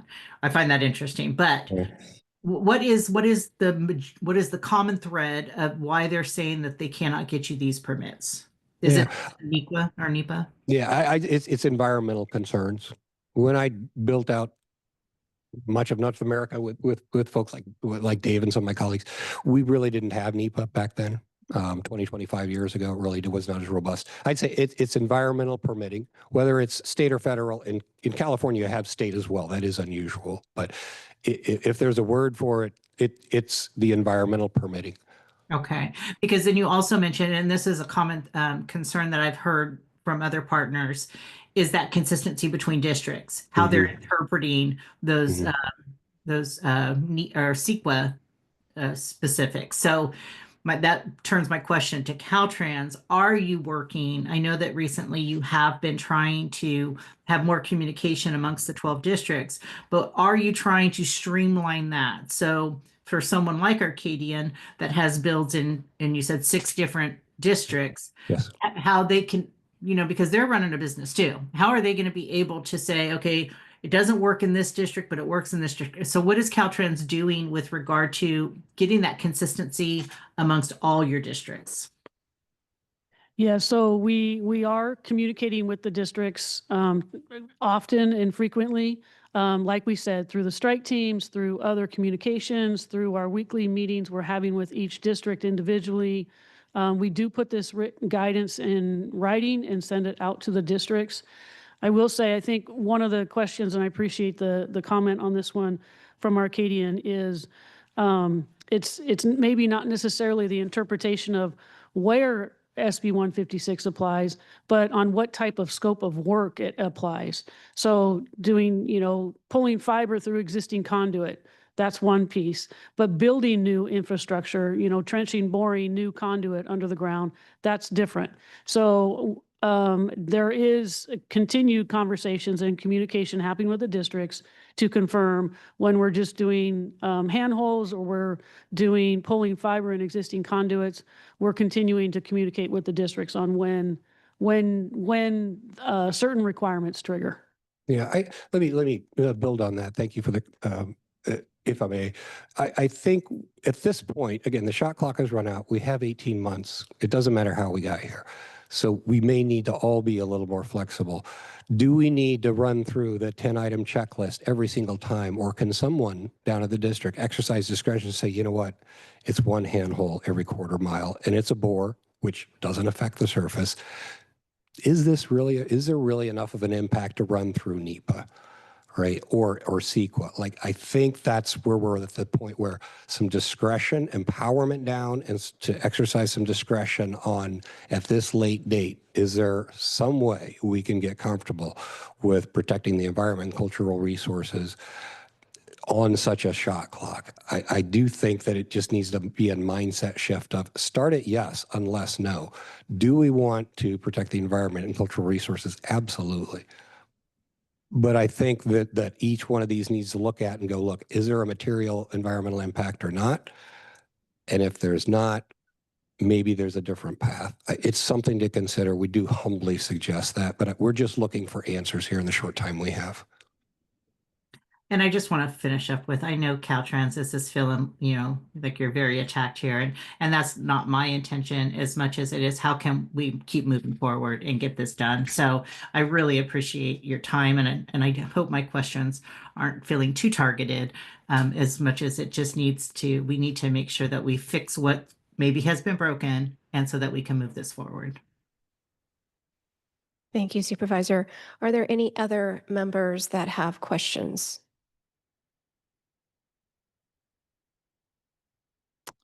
All right, I don't see any, so thank you very much, Mr. Dan Davis from Arcadian. The next up is CVIN. We have Mr. Stewart.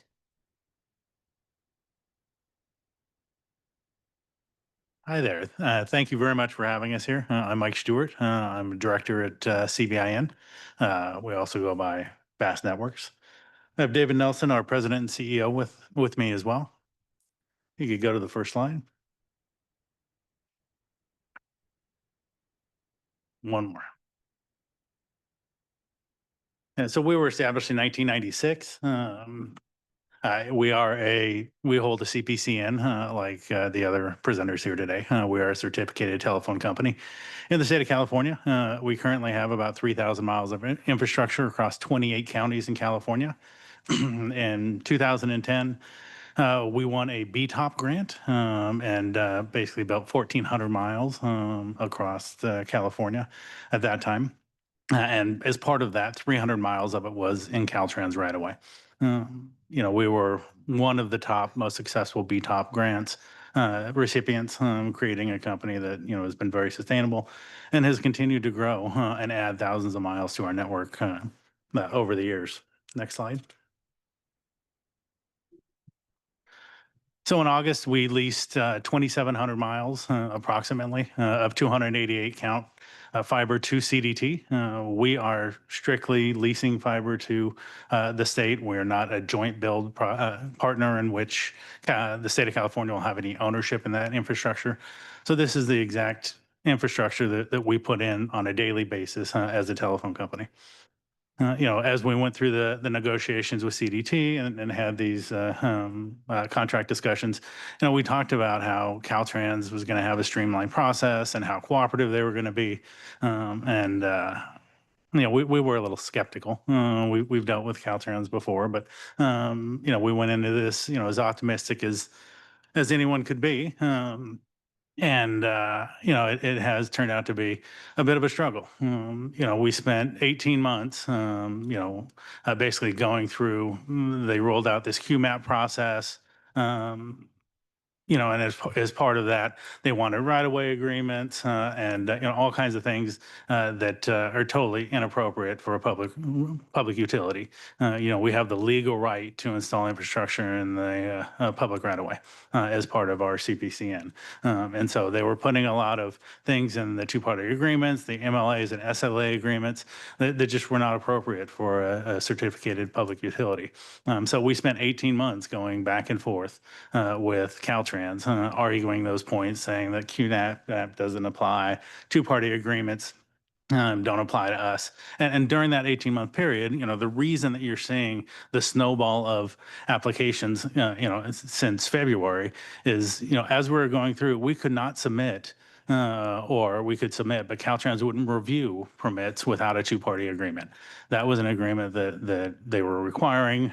We went through to provide tons of information, lots of meetings to develop those two-party agreements. And once we saw it, we pushed back. So that's why that 18-month period was kind of a loss. It was a lost period as we kind of went through this process. And in February of 2025, all of those requirements were removed. And we got to where we are today, and all permits have been being entered in as quickly as we can. There are certain ones we were waiting on survey permits and things like that, which we have, survey permits to be able to go out and do the environmental studies and such. So those permits are being put in on a daily basis. Next slide. So we have, basically 1,450 miles on Caltrans right away. Some of that's existing network, some of that's new construction. We have 1,261 miles off Caltrans. And again, it's a combination of new and existing. Of that, we've received a couple crossing permits. We did receive some vault replacement permits in the last week since this slide deck was created. So there's progress being made. Off Caltrans, we've already completed 340 miles. We have 492 miles currently permitted and under construction. Over 830 miles off Caltrans that is permitted under construction, basically 66% of the miles. That we need to build off Caltrans, before we have a single longitudinal permit from Caltrans. And so I think that's a good indication that, we know what we're doing. We can get permits from all of these municipalities and it's just not moving at the pace we need to, when it comes to Caltrans. Next slide. What's made us successful? We've been doing this for decades. We work with all types of permitting agencies. We have staff, we have consultants that are working with us. This is what we do. And so we know how to get it done. We don't have the type of issues with other permitting agencies, typically that we have with Caltrans. We'll get hundreds of miles of permits without a single meeting with a municipality, a couple of emails back and forth, and we'll make a change and they'll issue the permit. Caltrans permits right now are taking a lot of work, and Caltrans is really trying and they want to communicate, but it's a lot of meetings for every permit. And so, and we only have so much time to get all of this work done. We have the materials, the contractors, the experience to get this job done and be efficient. Again, we've done thousands of miles in rural areas, extending infrastructure to, underserved communities, since 2010. So, we are not new to this ballgame. Next slide. Oh, I think you went the wrong way. Back one. There should be another slide after that. Just go. Is there? That's the only slides we have. Oh, well, I have one more. Okay, go ahead and we can leave it on the slide if you could just speak to it. Yeah, absolutely. So, what do we need to try to get this done? We want to continue to work with Caltrans, but we need to limit their review to right-of-way protection. What is going to protect the safety of the right-of-way? As a public utility, again, we have the legal right to install infrastructure in a public right-of-way. Caltrans often spends too much time, reviewing a design or very specific information that I think is not necessary or appropriate. If we're installing conduit, and we've noted the infrastructure that they think is critical, such as culverts and waterways and bridges and those types of things. Some of the other small details shouldn't be necessary. Because we've got a lot of miles between all of the partners to get done in a short period of time. We all build this professionally. We call 811 locates. We go out, we pothole before we dig to make sure that we don't hit other infrastructures. It's not necessary to have every utility and every thing on the plans to get this project moving. I think that we've got to, affirm the CEQA and NEPA exemptions for utility broadband, clarify, we still don't agree that NEPA should be triggered where there's no federal action unless it's on federal lands or an interstate. We think that there is case law out there. Caltrans is, continues to claim that it's due to past or future federal funding is why NEPA is being triggered. There's already case law that's been established saying that NEPA isn't triggered based on past or future funding. And so we do think that there's some wiggle room to not necessarily evoke NEPA on everything on this project. And then, a lot of these others is, the similar comments, the executive authority from headquarters down to the districts, it does seem to be being interpreted differently for various districts. Perfect example of that, we have, where we have existing infrastructure, we are increasing the size of the vault, basically 2 feet larger in each size is the area we need to excavate. When we originally installed that vault, the hole was much larger than that. And so we're just trying to get a permit to go and basically put a larger box in because the higher fiber count requires it. We've got districts that are approving them, no problem. We've got other districts that are now asking us to do tribal consultations to dig another foot, around a vault that we would have had NEPA clearance on in 2010 to 14 when we did this originally. So a lot of it is busy work. Some districts are requiring environmental work for vault replacements, others aren't. And so it's just not a consistent experience across the board. And then just, I think all of the builders need some field flexibility. Broadband projects are very simple. There's very minimal disturbance. But as we get out there in the field, we're going to find infrastructure that we didn't know about. So we need to have the flexibility to move that line a few feet in either direction while we're out in the field without have to stop and go and get a permit revision. Because it's going to be necessary. And that's the only way we're going to get this built is if there's some field flexibility that allow us to avoid things, go deeper, go one side or the other. And then, we need milestones, in order for us to complete this project, we need, basically 150 to 200 miles per month in Caltrans permits starting basically now, and with all permits issued by the end of December. This window is rapidly closing that would allow us to complete this project by December of 2026. So we need a regular cadence of hundreds of miles coming out each month so that we can make progress, get the boots on the ground and get these projects going. Thank you, Mr. Stewart. I will open it up to any members for any questions. I see none on the dais. Any online? All right, Supervisor Starkey. Mine are just going to be repetitive at this moment, so it's the same questions. So I don't want you to think that I don't have them, but they're going to be very repetitive, and I think Caltrans is hearing the need.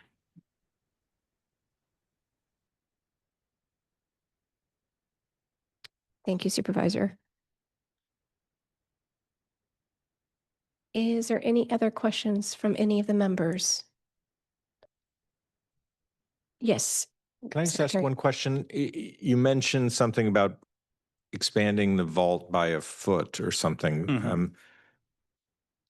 So is that a separate permitting process to just dig out 1 extra foot of soil? I mean, I guess, Yeah. I don't know how deep it is. So we've been working with Elias and I know the strike team's been looking at it. So this is existing infrastructure.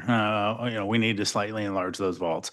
We think we should be allowed to do that under our current maintenance permit. We have annual maintenance permits with Caltrans.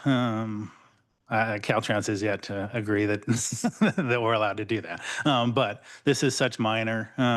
We are going in and having to submit not permits for each individual vault, but let's say a 10-mile section has 40 vaults that we need to increase the size. We'll go in and we'll submit a permit for a section in a county. Let's say Highway 140 and whatever county, that would be the permit application that we submit. We're doing the environmental checklist, we're doing no effects memos for bio, doing cultural searches. So there's a lot going into that I think is, unnecessary, costly, and, is just delaying us from being able to get the fiber in the ground. Thank you. Can I ask one question of Caltrans earlier for the segments that you did you do the studies in-house, the cultural studies, the environmental, or did you contract that out, or how? Most often it's by our own staff, but sometimes we supplement our staff work with consultants, but they're doing it on our behalf.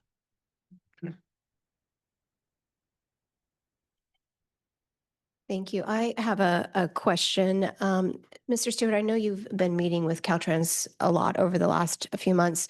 Maybe just telling all of us, is there been some movement? I know there's been discussion on how to streamline on traffic management and other things. Maybe, I know we've talked about kind of what you need, but maybe what you think that you've heard where there's been progress being made from the administration to help move this thing forward, since you are our largest partner. Yep. No, and there are incredibly helpful people in Caltrans, and they have been working. We think that we're within weeks of getting our first longitudinal permit out of District 6. So we have been getting a ton of support. And so, things have been going better, I would say, over the last month. They have been drafting some traffic management plans for approval, which is certainly making it easier because, they understand what they're going to accept in their right of way. And we're also getting some assistance on the encroachment exception letters. And so, we are not saying that Caltrans is not putting the effort into it. They certainly are. It's a big ship, and turning that ship is difficult. There's really good people in Caltrans, but sometimes I think they're having trouble, one, getting out of their own way, and two, recognizing that broadband projects are minimally invasive. This isn't a civil construction project. It's not a road work project. And so they're just continuing to make it more complicated than it probably needs to be. Thank you, Mr. Stewart. All right, any questions on last call for CVIN? Again, thank you. You are, again, the largest. So we appreciate that because that of the miles to get to 8,000 miles of community, we are very happy to have partnered with you. So thank you very much. Thank you. The next group up, and I'm very excited, we have two tribes. First one up is Yurok Telecommunications. We have John Walton representing our tribal partners. So I will go ahead and I know they are participating virtually, so I'll go ahead and turn it over to him.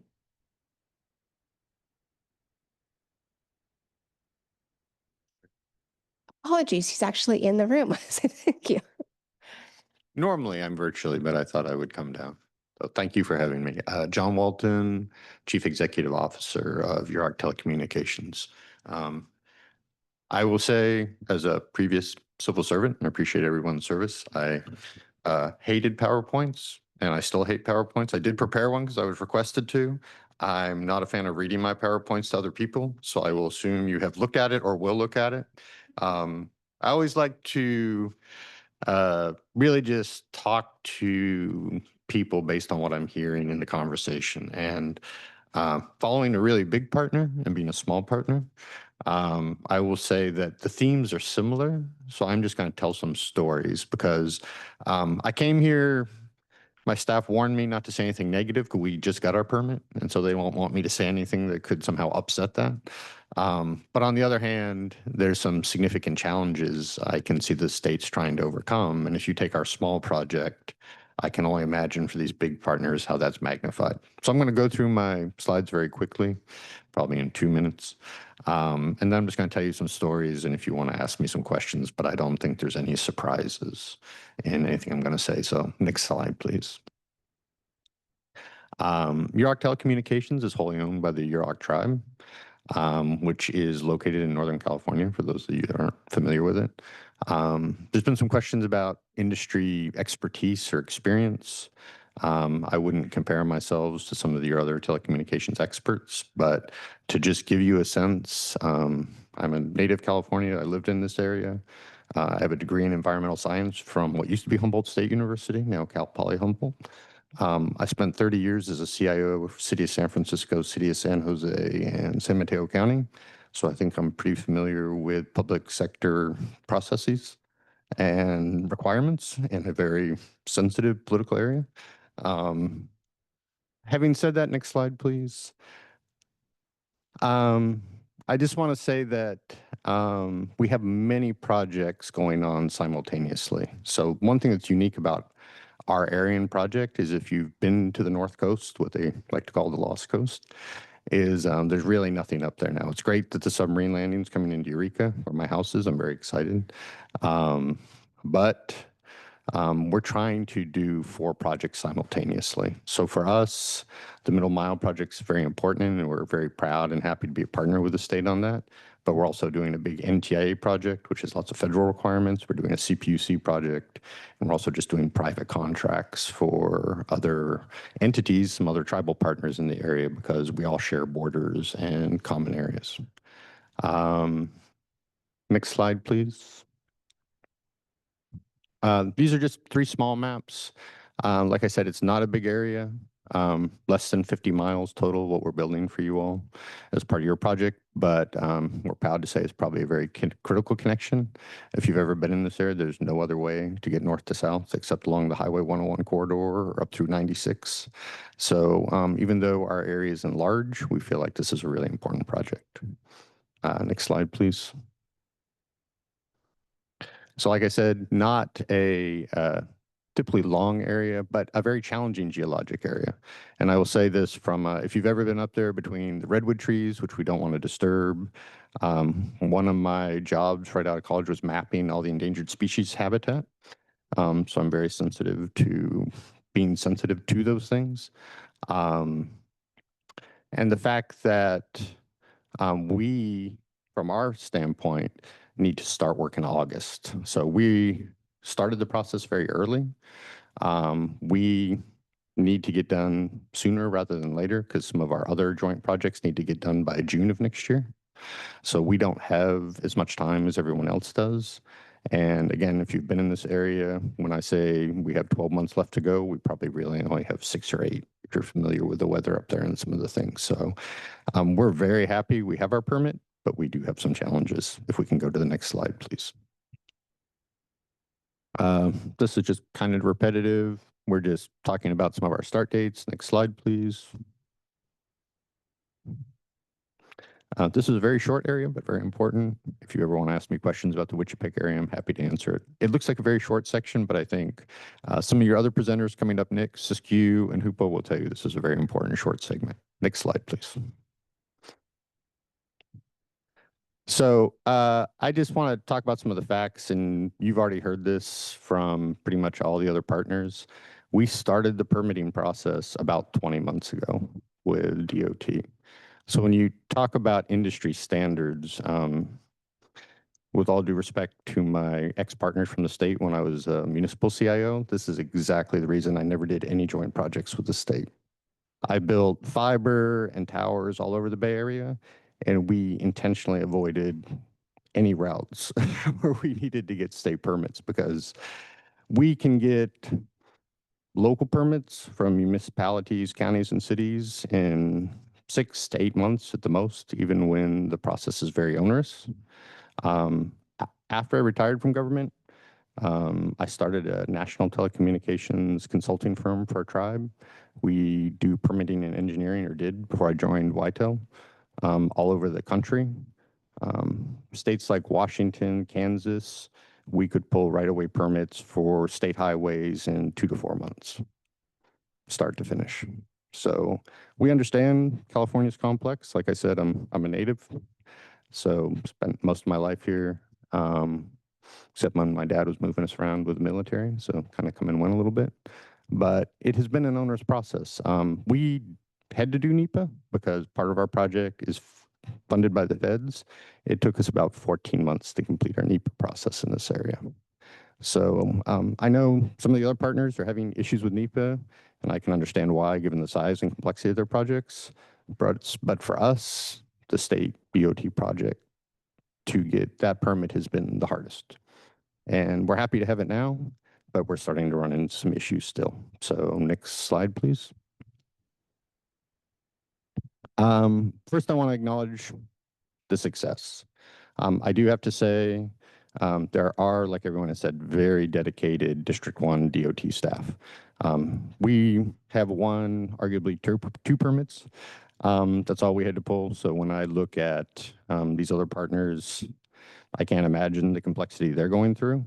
And we really appreciate all the hard work District 1 staff has done.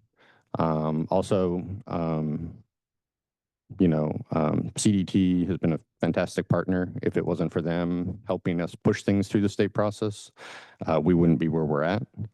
But having said that, I think the themes you're hearing are, I think our experience has been, and it has improved, but it's probably for us only improved significantly in the last 4 or 5 months.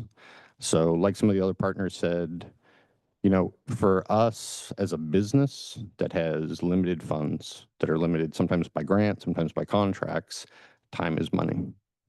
So I don't know how the other companies are addressing it, but we've had an experience where lawyers have to be involved, multiple consulting staff have to be involved. We have weekly meetings with DOT.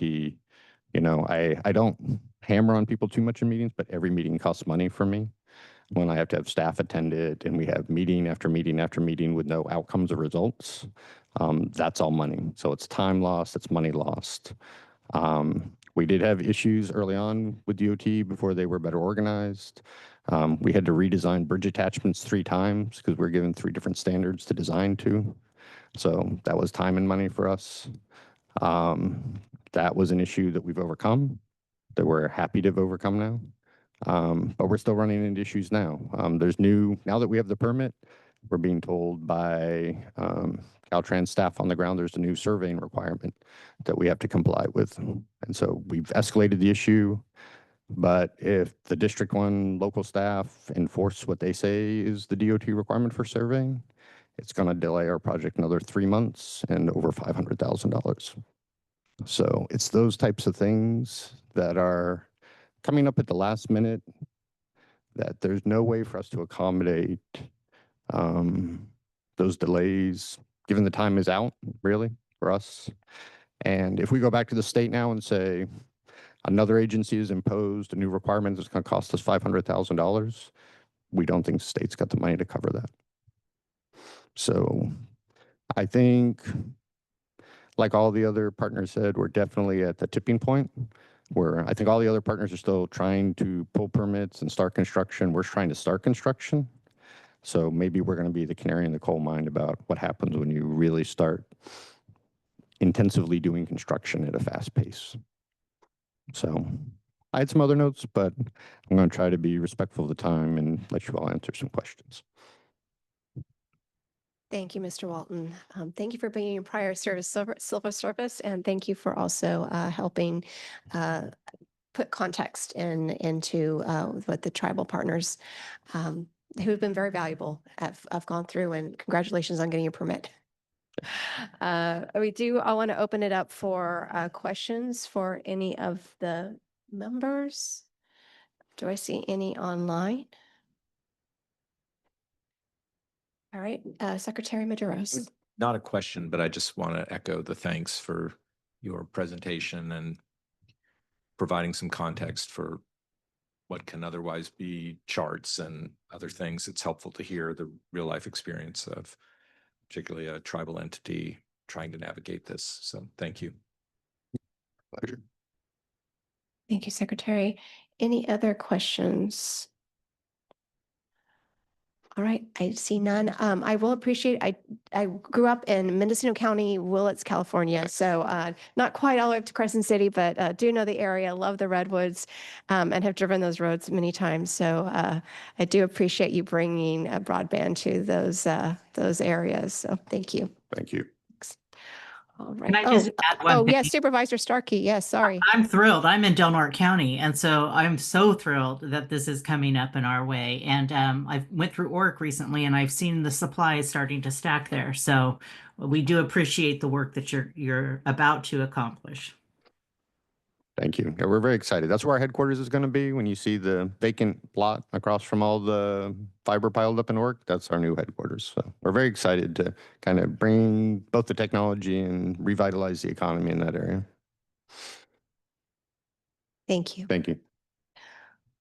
All right. We now have, are lucky enough to have the Hoopa Valley Public Utilities District, Linnea Jackson, who's also been a great partner and advocate, has been on a few of our videos. She's a little bit of a star, so I'd love to introduce her and let her present. Good afternoon, everybody. First, I wanted to thank the advisory committee, our joint build partners, and the stakeholders. I'm very impressed by the presentations. There's a wide array of joint build partners that are helping build out the state's goals. If you could go to the next slide, please. So a little bit about myself. My name's Linnea Jackson. I'm a member of the Hoopa Valley Tribe. I serve as the general manager of our tribal utility. Just to understand, Hoopa Public Utilities, we're a chartered entity of the Hoopa Valley Tribe. We were established in 1982. We provide critical utilities such as water, construction services, solid waste management, broadband, and energy. So we're really the foundation of providing those critical services within our tribal region. And I wanted to state that we're proud to be a joint partner. It's very impressive to hear some of the other joint builders that are building out thousands of miles.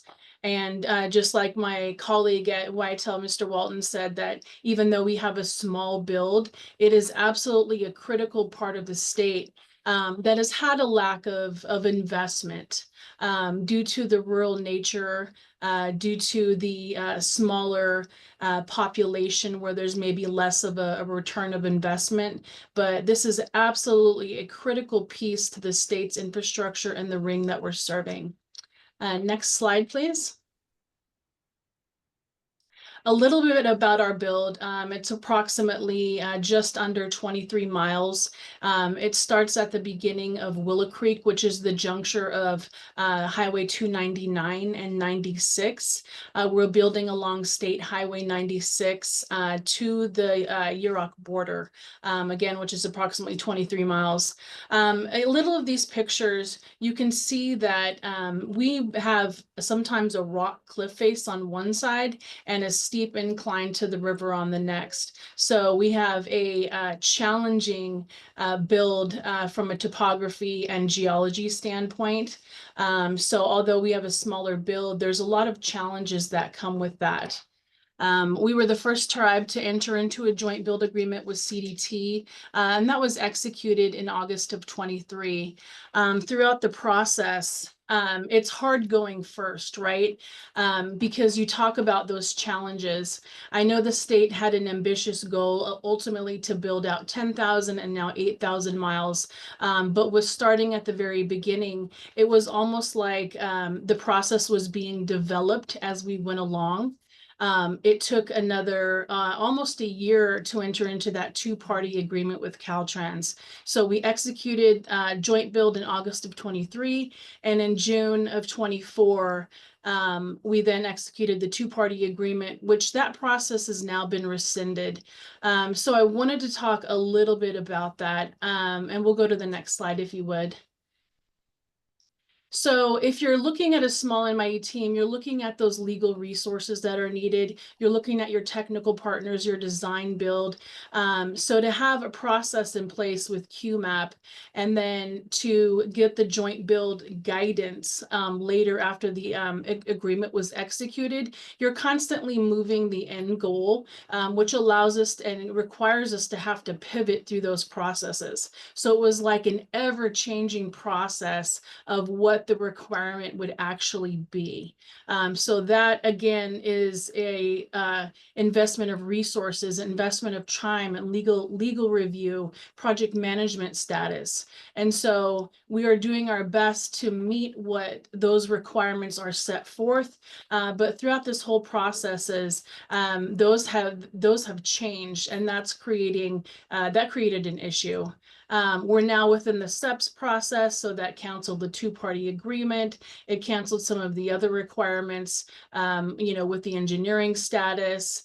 We've had some issues with the insurance policies that are required of tribes, like the $20 million policy that was required throughout the length of the project build, which is an additional 40 years. Those things were unknown because it was a Caltrans process as opposed to a joint build process that with the agreement with CDT. So again, those created challenges of being able to facilitate this project. Again, being a tribal boundaries, I know that some of the joint builders talked about, we're just building within the right of way. We should have absolutely to do that. But I wanted to highlight that the state of California has 109 federally recognized tribes, many tribal boundaries. Hoopa has one of the largest land bases in the state of California. And once you cross those boundaries, there's other jurisdictions and there's other approvals that are needed, including tribal government approvals, required consultation. It wouldn't be TIPO, it's actually our SHPO, it's actually our TIPO and our internal process. So those cultural resource impact studies, environmental studies are absolutely critical and required when you enter into tribal lands, and that applies throughout the state of California. So I just kind of wanted to highlight some of those things with the changes in process. We've stepped up to the challenge and met those, but again, that was challenging and time intensive. Next slide, please. So, we're all developing this and we're all learning how to work together, from large builders to smaller builders, and with tribal nations as well. Some of the things that have been a challenge is that there's always required to be a limited waiver of sovereign immunity. Some of those processes aren't set up for tribal governments and tribal providers. If the pandemic taught us anything, is that connectivity is absolutely required. And some of those processes that have struggled are the rural and tribal nations. So build outs and this middle mile and open access network is absolutely critical to tribal nations. And so I think moving forward, there needs to be policy and regulatory considerations for those tribal builders that will help maintain these rural and remote areas, not only for tribal sovereignty, but for self-sustainability. We're looking to train and be those dedicated boots on the ground. The Arcadian CEO mentioned, why are we building to Arcata? And we're the exact people that they're building to. So we're relying on, that large scale, long haul connectivity. So we have options. So we have redundancy and resiliency, and we can, have other access to, cheaper prices for internet, so we can be sustainable to meet the broadband for all, because that's the ultimate goal here, is to be able to provide resilient, reliable, and affordable connectivity for California. And that's exactly what we're trying to do. Next slide, please. So with the milestones, I mentioned that we've issued our RFP. We've selected our contractor, Glassroots Construction. Glassroots actually did a local build on Digital 299, which went from the North Coast all the way to Cottonwood. So the reason why they were selected is because they have local experience. They understand the geology, the remote locations in Northern California, and ultimately it seemed a good alignment with them. We had our project kickoff call recently. Next Thursday, we are having our kickoff call as a requirement with Caltrans and our contractor. We expect to start construction in June. So those are all positive things. We were issued our encroachment permit through Caltrans. And I will say that, I have seen dedication with Caltrans, with our CDT partners who have helped made this a success. So I did want to commend our partners. I think we all have a heavy lift with, the ambitious goals that we're trying to achieve as joint builders within the region and the state. So I did want to commend them for that partnership. I think there's some growing pains and ways this could have been streamlined, including some of the other permitting. We had to gain CEQA categorical exemption and NEPA categorical exemption as well. We had a northern pond turtle that was listed. So we have mitigation measures on the environmental side that we have to adhere to, cultural and biological monitoring processes, community engagement, traffic control plans. And some of the upcoming successes that we have is we're going to have a groundbreaking ceremony with CDT and some of our critical partners. I would love for you all to attend, and pre-construction meetings about that. And I wanted to assure the advisory committee and our stakeholders, because we are spending, critical money, that we are going to meet the deadlines for the build prior to 12 of 26, probably be before that. And we look forward to being a strong partner and managing this network on behalf of us all for the coming decades. The Hoopa Valley Tribe, we've been here for 10,000 years and we will still be here. And we look forward to being a really, really strong partner. And then we can go to the last slide. This just lets you know that we are surrounded by beautiful mountains. I wanted to thank again the state of California for stepping up and recognizing the need for tribal builders, for smaller partners to have a piece in this. So we can build out those areas that have not been reached in the past. And we look forward to making this a success and being a strong partner where needed. So thank you very much for the time. I'd be happy to entertain any questions. Thank you, Ms. Jackson. And I know we've also talked, in addition to the broadband, this is actually bringing employment and opportunity. The tribe is actually maintaining a lot of this moving forward, so being very self-sufficient. So we really just appreciate overall. I know being first sometimes is difficult, but sometimes, it also is a great opportunity and great honor. So thank you for your partnership from the beginning and today, and your commitment for meeting the timeline. So I know it's not easy, but it also takes leadership on your part as well. So thank you, Ms. Jackson. I would like to open it up to any of the committee members if they have any questions. Okay, anyone online? I don't see any, so thank you so much, Ms. Jackson. I look forward to our groundbreaking coming up here soon. And with that, we'll go ahead. We have two more partners that will be presenting today. We have SisQtel. With us is Russ Elliott. Good afternoon. Can you hear me okay? Yes, thank you. Fantastic. Thank you, Chair Bailey Crimmins and team there at the committee members. Appreciate the opportunity to come and speak. And you always put me after the, after the super rock star Linnea there. Those mountains that you showed, we're just on the other side of those mountains. We're up here in northern Siskiyou County, and helping to create some connectivity back through the Karuk and the Yurok and over to the Hoopa and John's group over there on the Yurok side. So we're excited to be here. I'm Russ Elliott. I'm the CEO here of Siskiyou Telephone. I'm not the smart guy up here. I'm just the face of the company. The smart guys are all the people doing all the work on the permitting and everything. I'm going to talk a little bit about it and hopefully kind of go a little bit with John to where we talk a little bit more about there's a lot of past stuff here that we can talk about. And I think you've heard it, and I don't know that we need to reiterate it, but what I will do is talk about some of those opportunities for our future success.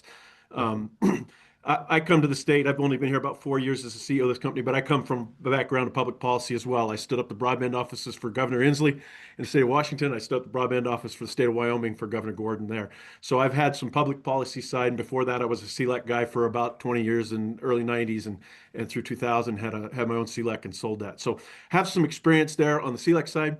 Have some experience on the policy side. Now I'm on the ILEC side. We're Siskiyou Telephone. First slide, please. Second slide, please. Look, we're going to get through this fast. Siskiyou Telephone is an incumbent carrier of last resort. You hear a lot about that now in the legislature because there's some concern around that.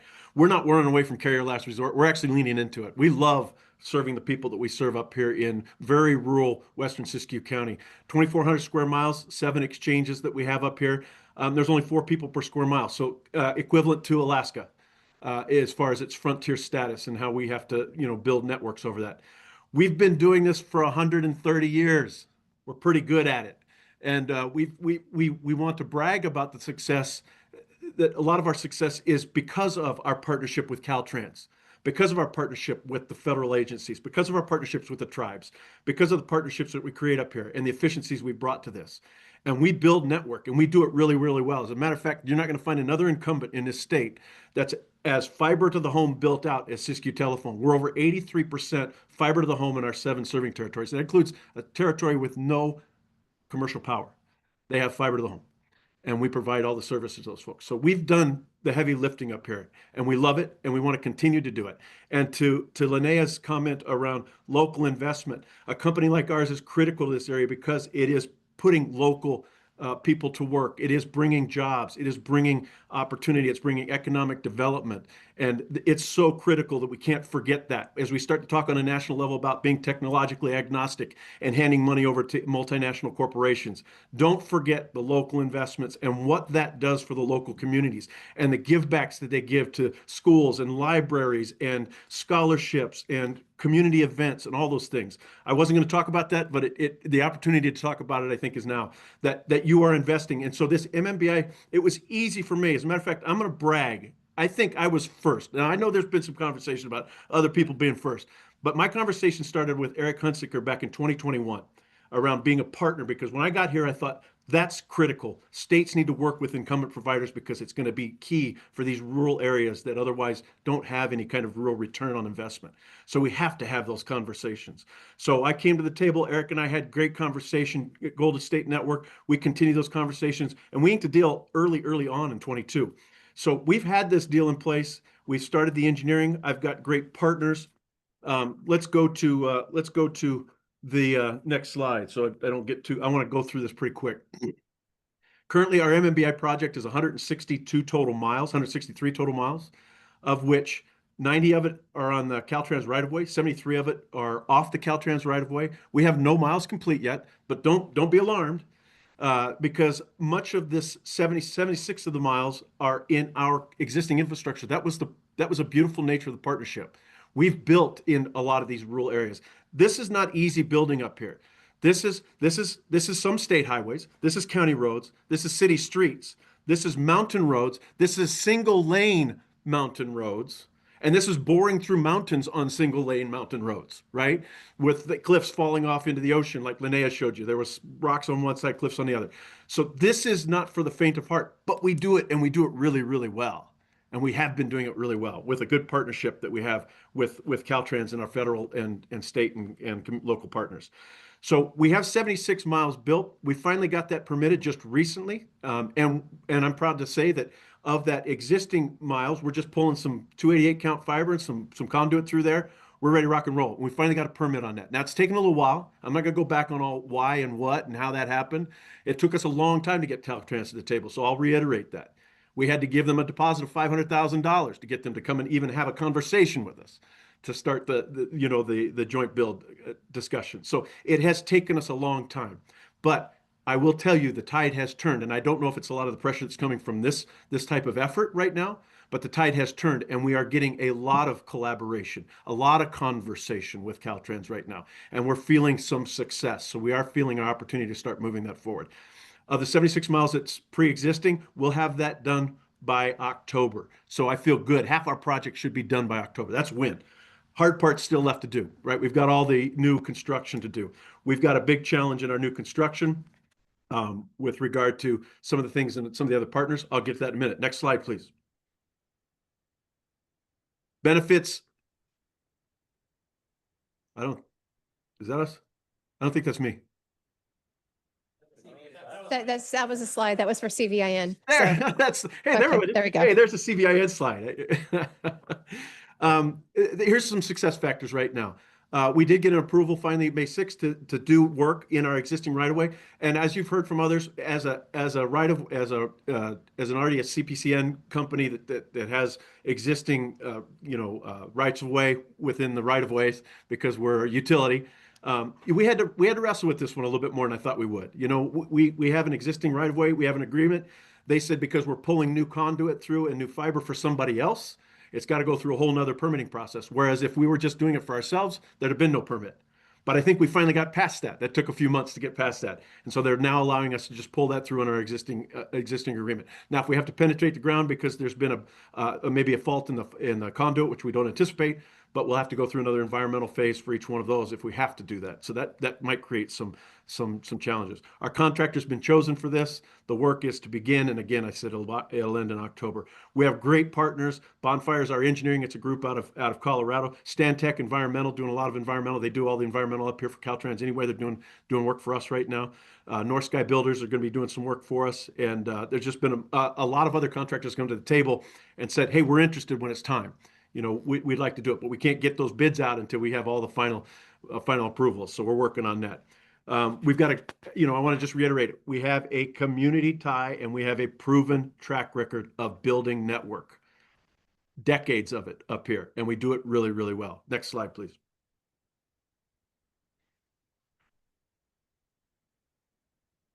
For us to meet these deadlines, right, the 2026, it's going to be a huge, huge lift. Because we don't have the permits yet. We're only looking for 2 permits, one for our existing right-of-way and the other one for the build.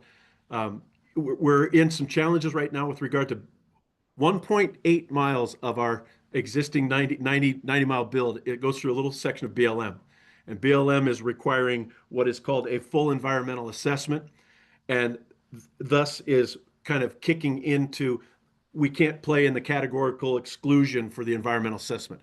So that's causing the whole thing to be delayed. I'm working with Caltrans, and they're working with me now diligently about, could we separate this? There's no real precedent for that. So we'd kind of be cutting new teeth with this, but it's something we need to think about, because I could have started building in some of my areas a year and a half ago, right? And unfortunately, because it took so long to get us the conversation started, we missed a lot of this environmental sensitive area opportunities, seasonal environmental stuff. You have to have a spring one, you have to have a winter one, you have to have fall. So we kind of missed some of those windows, and we missed all of 2024. We missed most of 2025 right now. So here we sit now looking at the 18-month, and we face some of those weather issues up here. You know, we've got mountains, as you know, up here, big ones. And it snows, and you know, we've been lucky these last couple of years where we've been able to build through the winter. And if we can maintain that, and we can get all our permits, our permit done before the 1st of July, I think we can meet the 26 deadline. If we can't, I'm going to be the first to say, probably not. So, you know, that's where we're at right now. We've got some challenges with regard to environmental work that had to be done based on the seasonal stuff. So that's being delayed. It was delayed. So can't do anything about it now. You know, we're in the middle of it right now. So we're finishing those environmentals. Saw the guys climbing around on the mountains in their yellow jackets and picking through shrubs and digging under rocks and stuff. So they're working on it right now. But we're really critical on this July deadline in order for us to think that we can meet that 2026 deadline. So we've got to look at some hopefuls that we can do that. The maintenance agreement sounds like that might be happening. Again, you've heard everybody talk about this new process that the MMBN brought to the table. It's actually created a lot of extra work and a lot of extra costs and a lot of extra confusion. And we would, like everybody else, like to see this just go back to pre-MMBN, you know, the pre-MMBN efficiencies that they brought to it. And I will tell you right now, it's something that's really bothered me, and I had a meeting with Caltrans yesterday about this. As a rate of return carrier up here that has to continue to do construction, that's how I make my money, right? I make reimbursements from the federal state government by doing construction in telecom. I am now being held to another higher level of standard on my internal work for rate of return stuff that I've always had the 30 to 60 day approval rate with Caltrans. They have now changed those to my internal work along with my external work, along with this joint build stuff I'm doing. So I feel like I'm being penalized now, and I've told them this, and they've acknowledged it, that this new as-built thing that you just heard about, where they're requiring licensed surveyors every 50 feet, you know, licensed surveying every 50 feet. We already do all that stuff. We create all that. We inspect all that. We have to do that, right? the new residential engineering and residential engineering assistants that have to come along. That's creating additional costs. Those people they're overseeing the inspectors that we have, the inspectors that the construction companies already have. So it's all just added level of complexity that just doesn't need to be there and hasn't been there for decades, right? We've been able to build for decades without these requirements. So all of a sudden these requirements are being added on. It's going to add costs, significant costs, hundreds of thousands to millions, right? And that's costs that, am I going to get to go back now and ask for more money? That's going to be an interesting conversation. So we need to work on that. We need to make certain, like everybody said, make sure that all the districts understand the same guidelines and we don't have multiples. You've heard that already, so I don't need to reiterate that. And more timely guidance from Caltrans. We ask a question, we get some verbal, but we can't act on it until we see it in writing. And they're real slow to get things in writing to us because I think that, that memorializes the statement and then we can hold them accountable to that. So we'd like to get a little bit more timely guidance and more written guidance in this and allow us to move forward. So, those are the challenges. July is a drop dead date for us. Again, I do want to say that things have improved significantly in the last month. Matter of fact, I got like 42 requests for meetings today in my inbox from Caltrans. They're doing individual meetings with us. So that has improved. I'm excited about that. I think we're going to have some headway. Just too bad it didn't happen 18 months ago, 24 months ago when we first had these conversations. Next slide real quick. This next slide is just reiterating what I just said. The RE stuff, this residential engineering requirement is an overstatement of what needs to happen. Again, it's not something that we've ever done in the past, and all of a sudden now it's being piled onto this, and it's also being piled onto my internal work, which is going to add significant costs. And to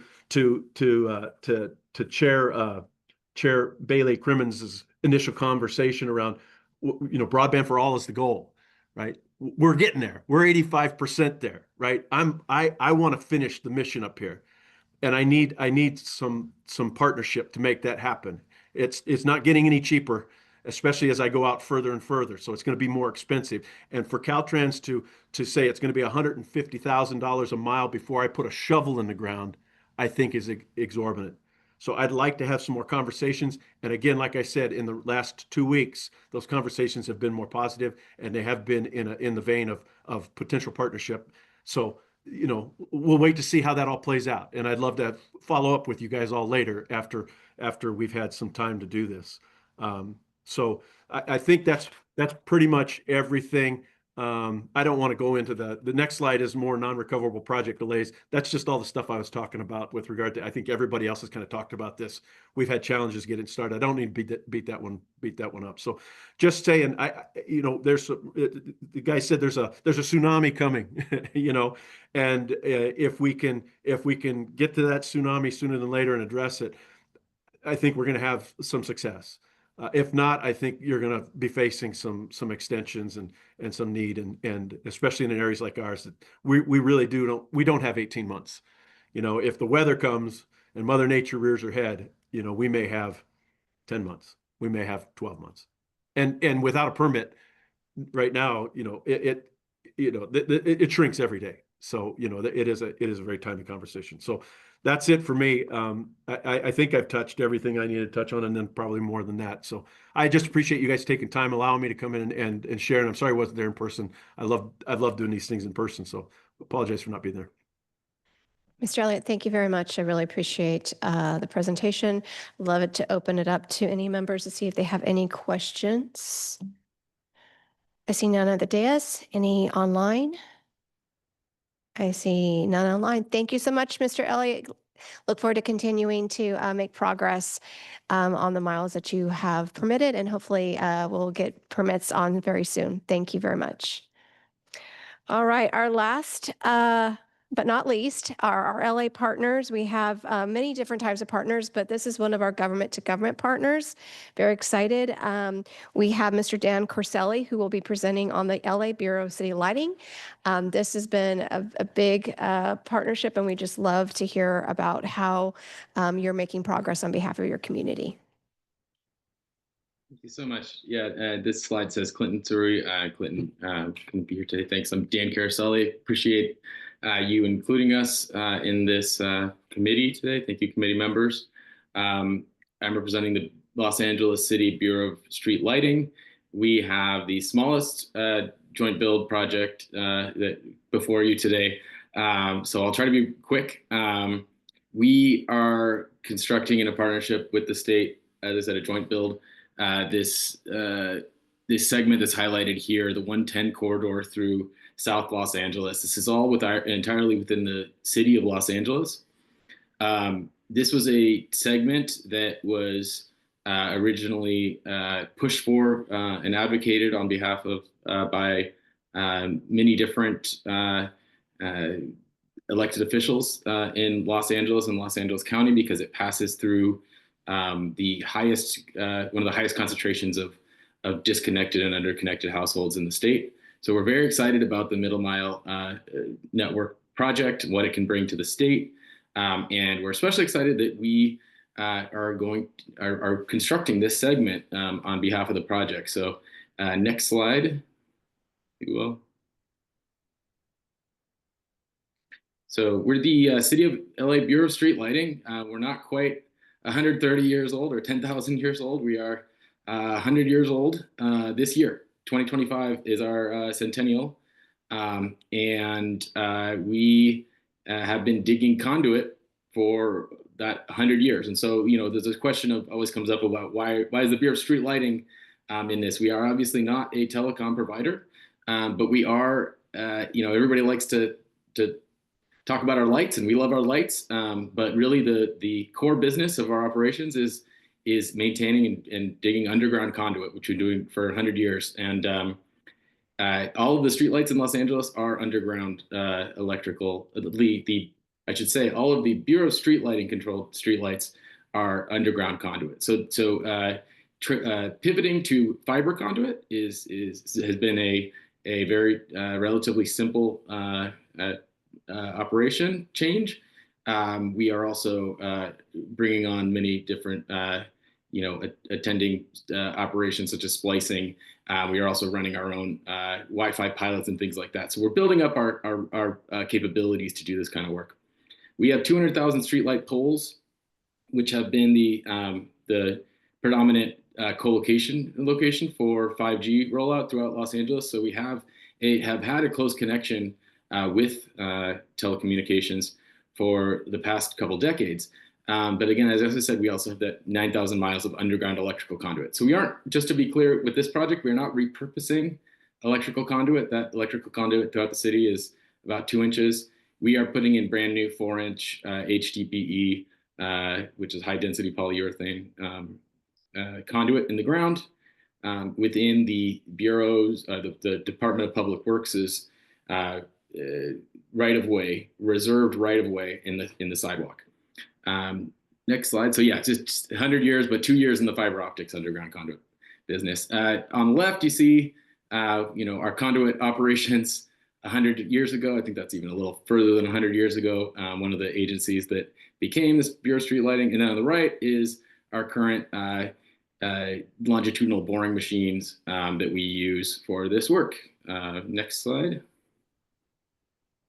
So 13.3 miles, again, a small part of the overall network, but we think it's a really important transformational project for South Los Angeles. Again, all of it is within the City of LA's Public Works dedicated right-of-way. We recently started groundbreaking, but we've been working on other projects at the same time. So we've only completed to date less than half a mile, but we are really kicking into gear very soon here. And what we've been doing since March is a lot of potholing and utility location. So when we talk about permitted, you know, the best thing about our bureau is that we're operating within, you know, we get to do this, we get to go out and do this work as long as there's nothing in the way, you know, as long as we have the designs and we have the manpower. So we do have some key permits that are needed with other local agencies. So this is for crossings and underpasses and things like that going under transportation routes and stuff like that. And those are in process. Next slide. So I don't need to, sorry, that's my dog. We don't need to get into the details here, but this is, I have the segments here and their dates. You can keep passing through this. Next slide. I don't want to take all the time going through all these, but essentially we will be meeting the deadline of December 2026 with this project. You can skip to the next slide. You can see where this is passing through. Again, very close to the 110 freeway in Los Angeles, but entirely on LA City right away. So this has us completing, in June 2026, or the groundbreaking in June 2026, so that we can complete the project by December 2026. We may end up going faster than that, but this is what we are setting ourselves up for, to make sure that we're proceeding. Obviously these are in urban neighborhoods, very densely populated, very built out. We want to make sure that we're very sensitive to the communities that we're working in. Next slide. So again, what has made BSL successful? We have our existing right-of-way, minimal need to block street or control traffic. We do have to, go onto the street when we're going across at intersections. But again, because we're longitudinal boring, we're not doing any cut and cover. It's just going under the ground. So it's minimal impact. Century of experience, as I said, we have a permanent workforce that we're training in fiber optics maintenance and operations as well, but they've had the experience in conduit. And then local storage of equipment and materials. We have everything at our yards throughout the city. Next slide. So nothing much that we need except for continued support from other local agencies. Again, that's mostly city and county. We may need some state coordination when we cross the 105, but we don't think so. We're going to be going underneath and only crossing over a LA City bridge that we plan to attach to. So that's I think all I have to say about our project. I can go to the next slide. I think there's some pictures of us. Just our current construction. There it is in downtown LA. A lot of our work to date has been in very, very, very dense impacted areas with, we're finding a lot of fun stuff under the ground as we're doing this project. Nothing sensitive, I should say, but, things that people have buried, in recent decades that come up as issues. So, I'll open it up to questions. And again, I thank you so much for including us in this as part of the team here. It's really, really quite an honor to be a part of, this really varied and diverse group that preceded me. And I thank you as well for understanding that we couldn't make it up to Sacramento.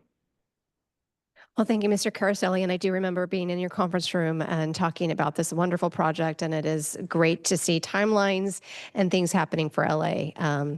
So I will open it up to any of the committee members to see if they have any questions. I don't see anything on the dais. Anything online? I don't see any. Well, thank you very much for staying late with us, and look forward to continued partnership. Appreciate it. All right, our last agenda item before public comment is our stakeholder engagement. So we have Monica Hernandez who's going to be giving a quick update. Thank you. Recognizing the time and unsure of how many callers we might have for public comment. If I could have the next slide, please. I will just leave this here in front of you and hope to be back at our next regular MMAC meeting with more groundbreaking events listed than I have today. I'm very excited looking ahead for this summer. And of course, we will communicate to all of our MMAC members these dates and encourage you and invite you to join us. Thank you. Thank you, Ms. Hernandez. Any questions about groundbreaking? I see no members that have questions. Thank you very much for all your hard work. All right, we will go ahead and move on to public comment. Ms. Alvarado, if you please provide public comment guidelines and begin the public comment process. Thank you. In order to ensure everyone who wishes to make public comment has the opportunity to do so, we respectfully request one person per entity and 2 minutes per person. The order of public comment will be online public comment submissions prior to the meeting, Zoom hands raised, and phone hands raised via *9. We have not received any emailed comment submissions prior to our meeting, so we will start with public comments in the room and then via Zoom.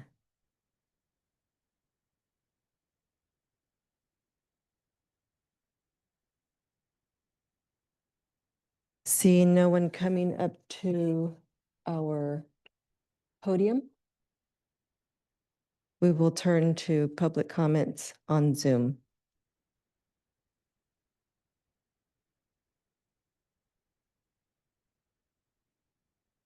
First public comment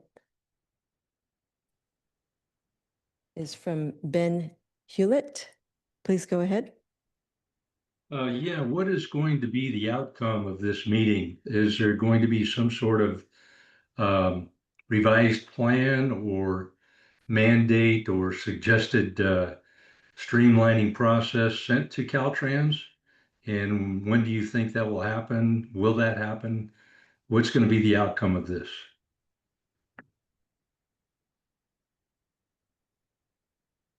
Thank you for the comment.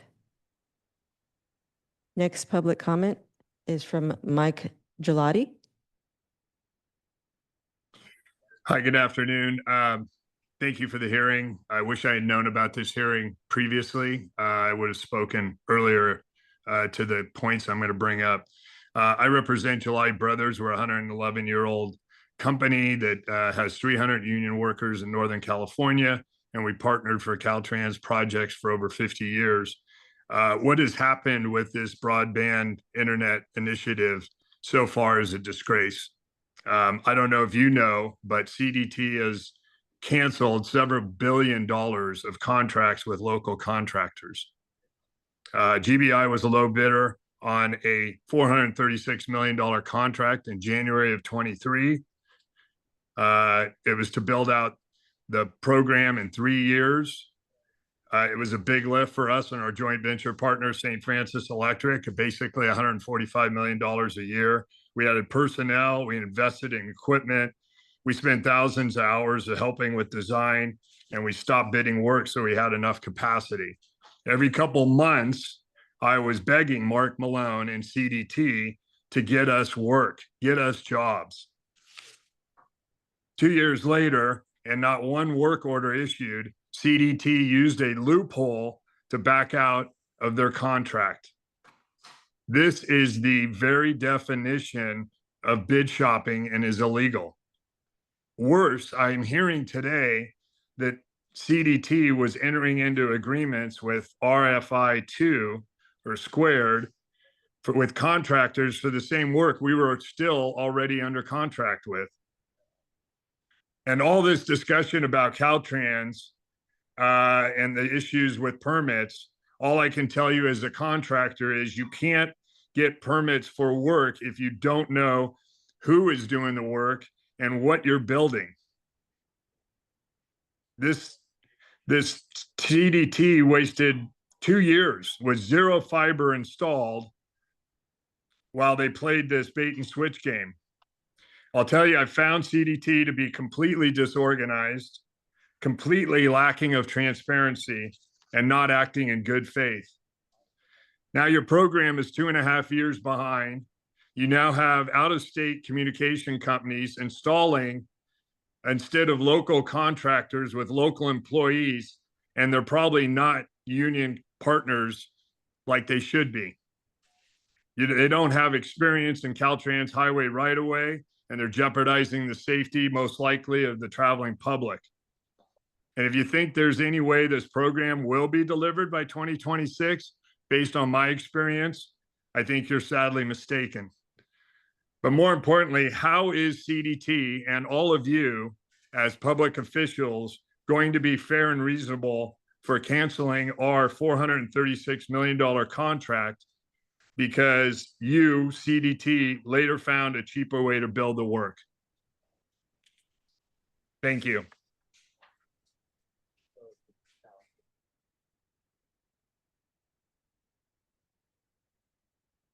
There are no further public comments. Thank you, Ms. Alvarado, and thank you, everyone. Are there any other members that want to make any comments before we close? All right. Yes. Mr. Keever. Yeah, Mike Keever, Acting Director at Caltrans. So I just want to thank everybody that engaged in the process here. I think it's important that we had the opportunity to exchange information. I will tell you there's a commitment from Caltrans, and I think there's a commitment. What I heard, everybody in the room wants to get this broadband network done and completed, and I will express from Caltrans' standpoint, we share that, and we have that same commitment with all of you. There are a number of things that, from your experience, some of those we experienced as well. And so I want to just maybe stipulate sometimes the environmental challenges that we all face. That said, we're certainly going to take a look at, the comments on how do we take appropriate risks. I certainly like the comment of, can we look at yes unless there has to be a no? I think that posture is something that we certainly want to reflect. How do we get this delivered with the time that we have available? And yet at the same time, and we certainly heard some of those comments today, we need to be good stewards of the environment. We need to consider the cultural resource impacts and any endangered species impacts. But how can we be smart in how we make the decisions and focus our efforts there? And so certainly we'll continue. I do believe we're on a path that there will be, to Secretary Maduro's earlier comment, will we see something changing going forward? The process will lead us, I believe, in the near future to seeing more and more successes as these permits are issued. And so I certainly hope that my comments bear out correctly going forward. But thank you again for engaging with us. Thank you, Mr. Keever. Any other comments? I want to thank everyone that participated this afternoon. Very important. I know we don't typically have ad hoc MMAC meetings, but it was very important to hear from our partners and hear exactly what is happening on the ground. And we believe that through increased collaboration and transparency, that is how we're going to deliver broadband for all. It has been a pleasure, and our next meeting for the MMAC will be July 18th from 10 a.m. to 12 p.m. With that, I will call the May 28th, 2025 ad hoc MMAC meeting adjourned. Thank you.